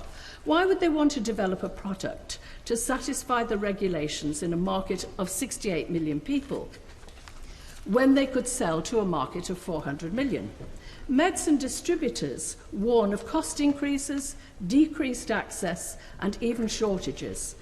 My Lords, harmonised regulation is not a burden.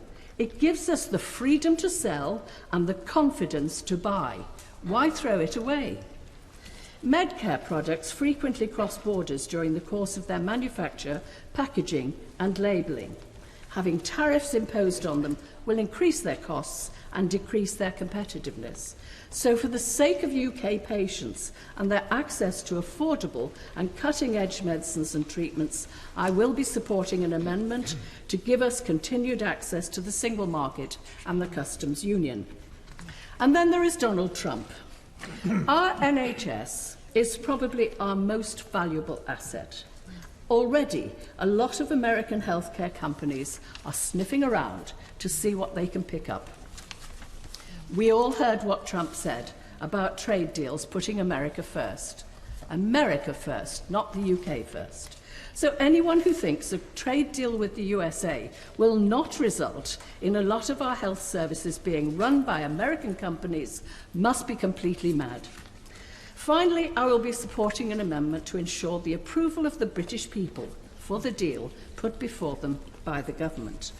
All those who are most affected should have a say, including those who were denied it in the last referendum, with its gerrymandered electorate.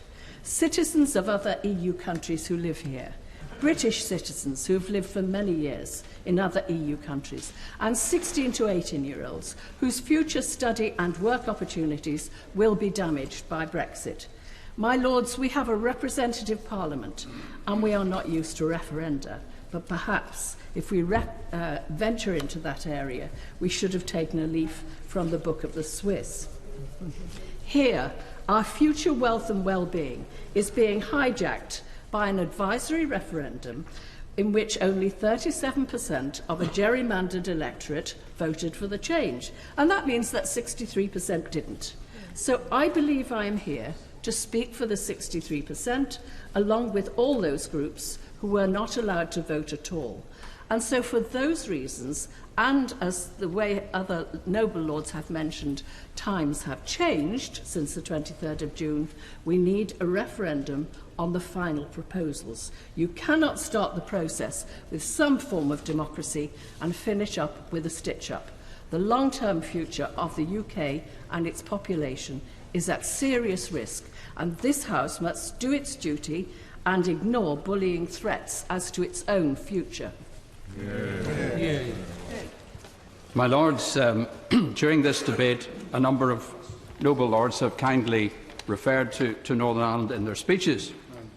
And we are, of course, extremely grateful that members are taking a keen interest. We are the most affected region, I guess, because we have a greater complication than anybody else. Not only that, but the economic profile of our economy is, because of the significant agricultural and food production aspects of it, it is for us a bigger deal than perhaps for other parts of the country. At this time, the Northern Ireland Executive has massively let the people down. It has become engaged in a war within itself. It has collapsed. And since the 24th of June of last year, its total written contribution to Her Majesty's Government has been one letter, which was written in August, of 2 pages, which merely stated the obvious. When the Brexit Secretary went to visit Belfast in September, he had to have 2 meetings with the 2 coalition parties. They wouldn't even meet the Brexit Secretary together. And this is a hugely important issue for our people, for our businesses, and for our future. And yet, the behaviour and performance of that executive has been an absolute disgrace. Lord Forsyth said that the Scottish Parliament hadn't produced a single piece of legislation since it was re-elected. Well, we can do better than that. We produced one piece of legislation, which was the Finance Act. Not another legislative device has hit the statute book since the elections of last year. Now, I do not support a physical border between the Republic of Ireland and Northern Ireland. And I certainly agree with the Noble Lord Hayne that everything that we can possibly do to keep that border open must be done. I would, however, caution him not to close the door on electronic or other technical mechanisms, because that could avoid having to have a physical border, which would be a major setback for all of us. So I believe that we have to keep our minds open and look at all the methods that we possibly can. And this leads me on to an issue that I've raised with the Noble Lord the Minister on other occasions, and he's given answers in this House. But I'm going to ask him to give an absolutely clear, definitive guarantee tomorrow night at the close of this debate. There will be no border in the middle of the Irish Sea, so that we find ourselves as citizens of the United Kingdom turning up at Stranraer, effectively seeking entrance to our own country.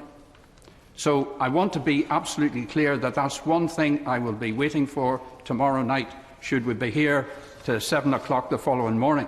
I'll be here to hear his absolute certain guarantee, because if that is given and that is clear, then I think it frees us up to look closely with our colleagues in the Irish Republic at how we can fix this. We've had meetings with them, their minds are open, we have to look at all the options. It's not going to be easy, but I think it has to be done. So I hope the Minister will give me that guarantee. The other thing I would just caution colleagues about is linking the Belfast Agreement to the European exit, because there are political issues, I do not doubt, but there is no legal link.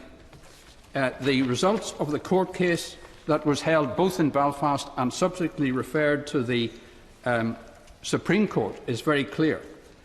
And in fact, the mentions of the European Union in the agreement, as he said, are incidental.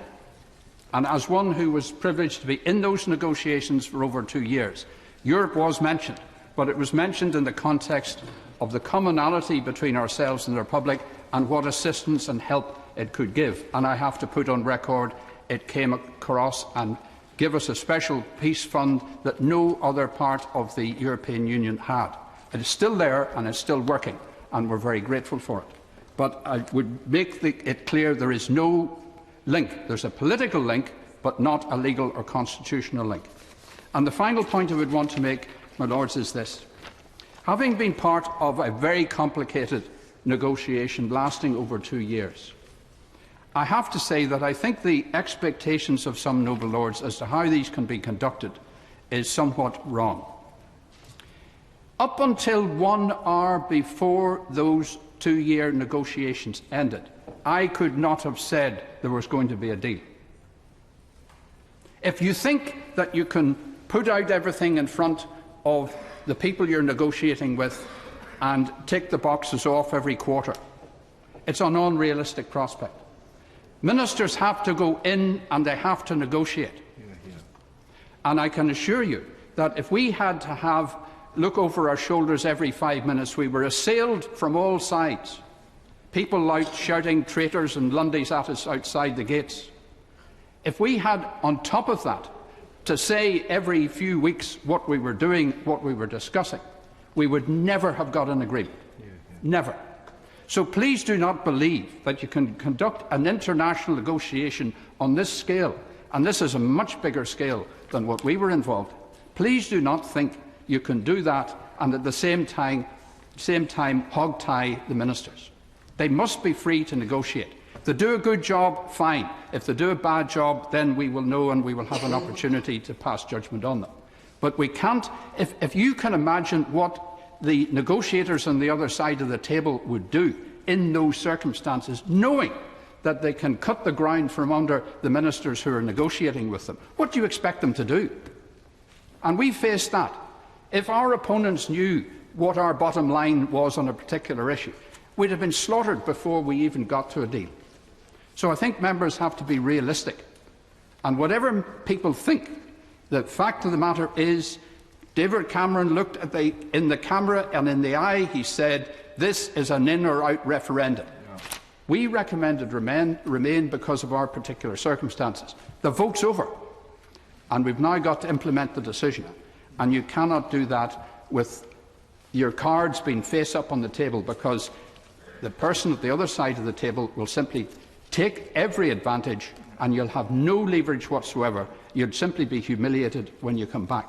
So we've already seen that what could have been done when David Cameron negotiated with Europe, if they'd have given him, if he'd even asked for more, and if they'd been generous for more, we mightn't be having this debate today.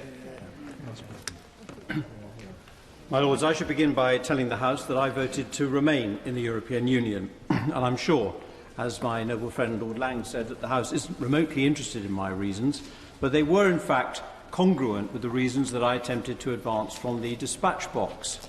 And noble lords will know from ministerial experience that isn't always the case. Other noble lords may have had better or different reasons for voting to remain. But we know neither the reasons for voting to remain nor the reason why the majority voted to leave the European Union. We can speculate, of course, that it was to do with immigration or sovereignty or a dislike of the European Court of Justice.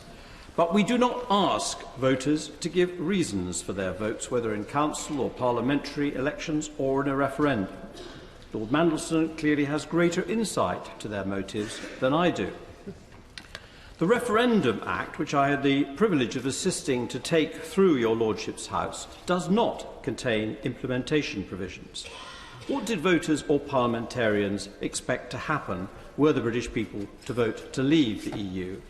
Well, if they'd read the government publication in February 2016 entitled The Process for Withdrawing from the European Union, they would have realised that the Prime Minister had indicated quite clearly that the British people, if they voted to leave, would expect the UK government to notify the European Council straight away, pursuant to Article 50.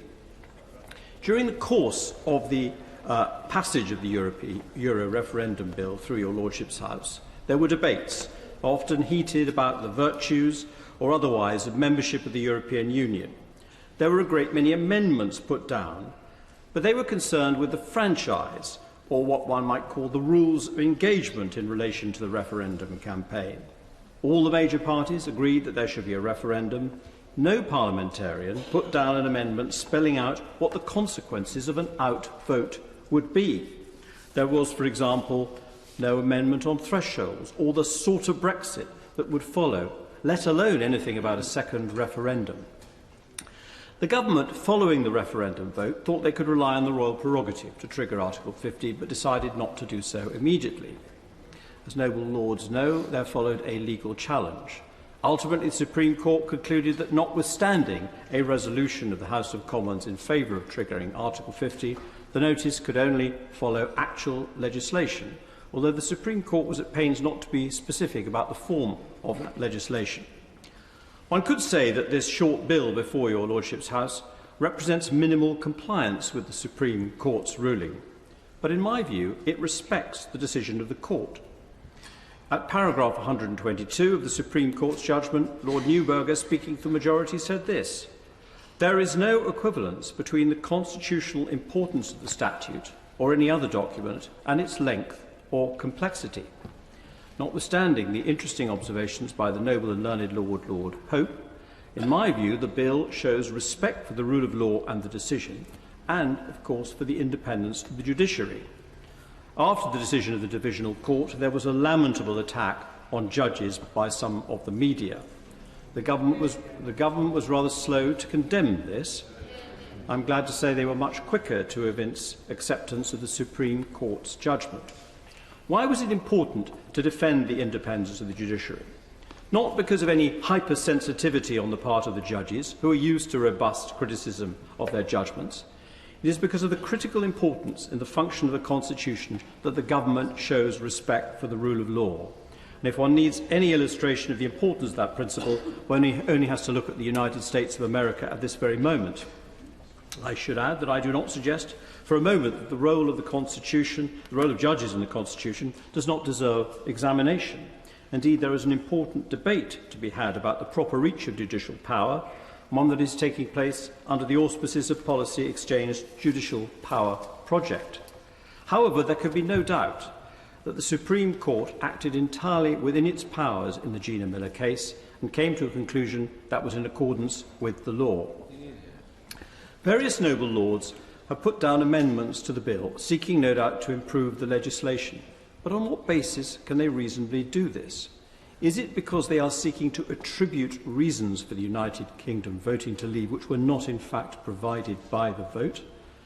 No, I suspect the motive is a perfectly worthy one, which is to ensure the terms of our departure are as satisfactory as, in their view, can be obtained, or, in the case of the Liberal Democrats, that we have an opportunity to think again.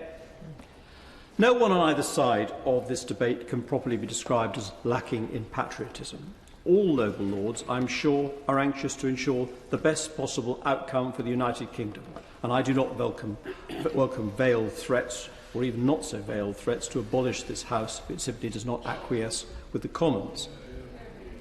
However, a respect for the rule of law and the democratic process drives me to the clear conclusion that we, the unelected House, should pause long and hard before fettering the government's undoubted powers to withdraw from the European Union under Article 50. Rarely do bills return to the House of Commons without your lordships having improved them. I am sympathetic to the amendments that concern the rights of EU citizens and the desirability of a so-called meaningful vote after a putative deal has been reached, but I expect to be reassured on these points by my noble friends the ministers, and will regard these amendments as essentially probing. My Lords, our chance to influence matters will come, but we must realise our limitations as the unelected House. Baroness Ludford, whose enthusiasm for and experience of the EU is much respected, said this in the recent edition of the House magazine, quote, "The unelected Lords may again have to pressure the Commons to better represent the people." There are so many ways in which I'm uneasy about that observation that I think it better speak for itself. No doubt when she winds up this debate, she'll be able to enlighten us as to the democratic legitimacy of that observation. My present view is that we should send this bill back to the Commons with neither a word added nor a word subtracted. My Lords, I would hope the House does not follow that advice. My Lords, I cannot support this bill as it stands and in the context in which it is being proposed. I could simply say that, as chair of one of the EU subcommittees, which the noble Baroness has commended earlier for their work, I should maintain a degree of neutrality and abstain. But the reality is I do not want my name recorded in supporting the removal of my country from a European Union which, for all its imperfections and all its failings, is the best hope for peace, prosperity, security and justice in a continent which has been scarred by war and oppression for the previous centuries. I do, however, agree, who can't, that the people have spoken. Not for the first time I don't agree with them, but I accept that the decision was valid, and I do not join some of the Remainers who say that it is less valid because it's correlated with age or lack of educational attainment or distance from the M25. My Lords, it was a valid vote, and it was a clear vote. Indeed, after the vote, I counselled some of my colleagues that we should not seek to frustrate the triggering of Article 50, and that the key point would be the point where the final deal was presented and that it should be presented to Parliament. I have somewhat modified that view since the Prime Minister's speech of January 17th. That speech and the apology for a white paper which followed have frustrated the aim which I thought the government was committed to of getting the best possible Brexit option, or even of exploring the range of options which is open to us. My Lords, I co-chaired the two subcommittees that produced the Brexit Options for Trade report. I will make a somewhat more technocratic speech on that when it comes before the House on March the 2nd.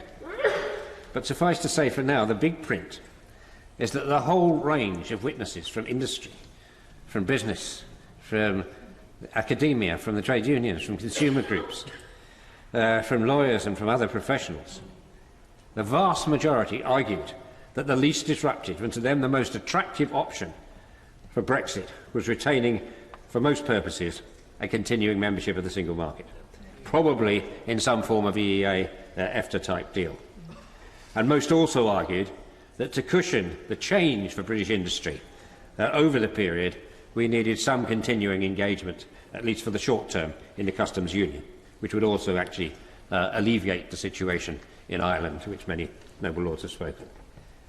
My Lords, the January 17th speech slammed the door on both those options. The White Paper made it even more explicit. My Lords, it is not this House, it is not the Supreme Court, it is not the Remoaners who have forced the government into a position where they have restricted their own options. Of course, it's possible not entirely to blame the government. Those who were arguing that we needed a plan probably are deceived by what they wish for. But what we now have with a plan in this White Paper was a rejection of the two most favoured options for British industry, a reduction of the forward strategies to a binary one which either negotiates, which would be quite a long negotiation, and a complicated negotiation, a complex free trade agreement with the EU, with probably unachievable bespoke sectoral agreements within it. And if we can't get such a deal, we have the no deal and revert to WTO terms. In practice, that means not only with the EU, but with most of the rest of the world. My Lords, that is a terrible option for the United Kingdom. And it was not what was talked about in the heady days of the referendum, nor was it clear on June the 24th, nor during all those months we were simply being told that Brexit was Brexit. In fact, none of it was clear until January the 14th. But, my Lords, I'm afraid it is clear now. If this bill or something like it had been put to us in the autumn, I would probably have supported it, although I would clearly have pressed for better parliamentary scrutiny of the negotiating process, which, incidentally, we still do not have. We've been told that in order to maintain the confidentiality of the government's negotiating position, we should not expect a ball-by-ball commentary. Fair enough. But in the January 17th speech, the government have in effect announced their negotiating strategy, not to a trusted parliamentary committee, but to the world at large. My Lords, of course, this is not a game of cricket, it's not even a game of chess. It's more akin to joining a game of 27 other professional poker players. And before you even sit down, you've thrown away your 2 best cards and displayed most of your hand to the rest of the world. That, my Lords, is the exact negation of effective negotiation. And I'm surprised and shocked that the government have found themselves in this position and are asking us, in effect, to endorse it. My Lords, I do recognise that the importance of the migration issue and that migration trumps, if I can use that term, issues of access to the single market. But no attempt has been made to try and get a deal on migration, something between absolute freedom and absolute control. Such a deal, I believe, was possible, or could have been possible. It now no longer is. So, my Lords, this House should not ignore the will of the people, nor should it lightly challenge the elected House. But we are entitled to ask the House of Commons and the Government to think again, to reflect back to them the view of the vast majority of British business, that they should not close all options, and that we should look at that again. And we are entitled to ask them to think again on that, as we are to insist on more effective parliamentary scrutiny. I probably will not vote for this bill, but if the burden of opinion in the Lords is to amend it, then none of us should be afraid of so doing because of the threats to abolish or reform this House. My Lords, none of that cuts much ice from me. For 20 years I've sought the abolition of this House in its present form. But for those who are more wedded to the present form, I hope, for the sake of the reputation of this House, you are not frightened into bowing down before that threat and failing to amend effectively this bill. My Lords, like many in this House, I deeply regret the circumstances that have brought us to consideration of this bill. Although after the noble Lord Forsyth's tirade against Liberal Democrats, I am at least reassured that we must be doing something right, and I have never been prouder and happier to be on the opposing side of an argument. Nevertheless, the referendum has happened, and I accept that the government had to carry out its instructions. But it had a choice about how it did so. It could have acted boldly by consulting Parliament immediately and meaningfully and publishing a bill 6 months ago. It could have set out a policy which discharged its duty to negotiate withdrawal, but did so in a manner that took into account the views of the whole nation and gave protection to our economy. It could have acted decisively to reassure EU citizens in the UK and consequently British citizens in other EU countries that their rights would be protected. But it did none of that. Instead, it asserted the royal prerogative with the arrogance of a medieval monarch, and it fought to prevent Parliament from having a role. Instead, it decided to embark on extreme Brexit, exiting not only the EU, but the single market and the customs union too, decisions which our current Chancellor warned just a few short months ago would be catastrophic. And on the crucial issue, the rights of UK citizens in the EU and EU citizens in the UK, instead of a bold and generous offer, the government has obfuscated and blustered. It has cast the lives of millions of people as so many chips in a game of poker. In doing so, it has squandered goodwill towards our country, brought fear and uncertainty to millions of our fellow EU citizens, and proven, if any further proof were required, how very little the government understands about the art of negotiation. My Lords, I hope we will take the opportunity at committee and report stage to ask the elected House to think again on some of these matters. Firstly, on protecting the rights of British citizens resident in other countries and EU citizens resident in the UK. The content of the White Paper on this subject is frankly derisory. It's an insult to the millions of EU and British citizens left uncertain and afraid by Brexit. Secondly, we need to look at how we can protect our economy by keeping the UK in the single market. And finally, by ensuring that at the end of this process, the British public has the final say on the deal that is brought back. My Lords, the bill we have received from the other place does none of that.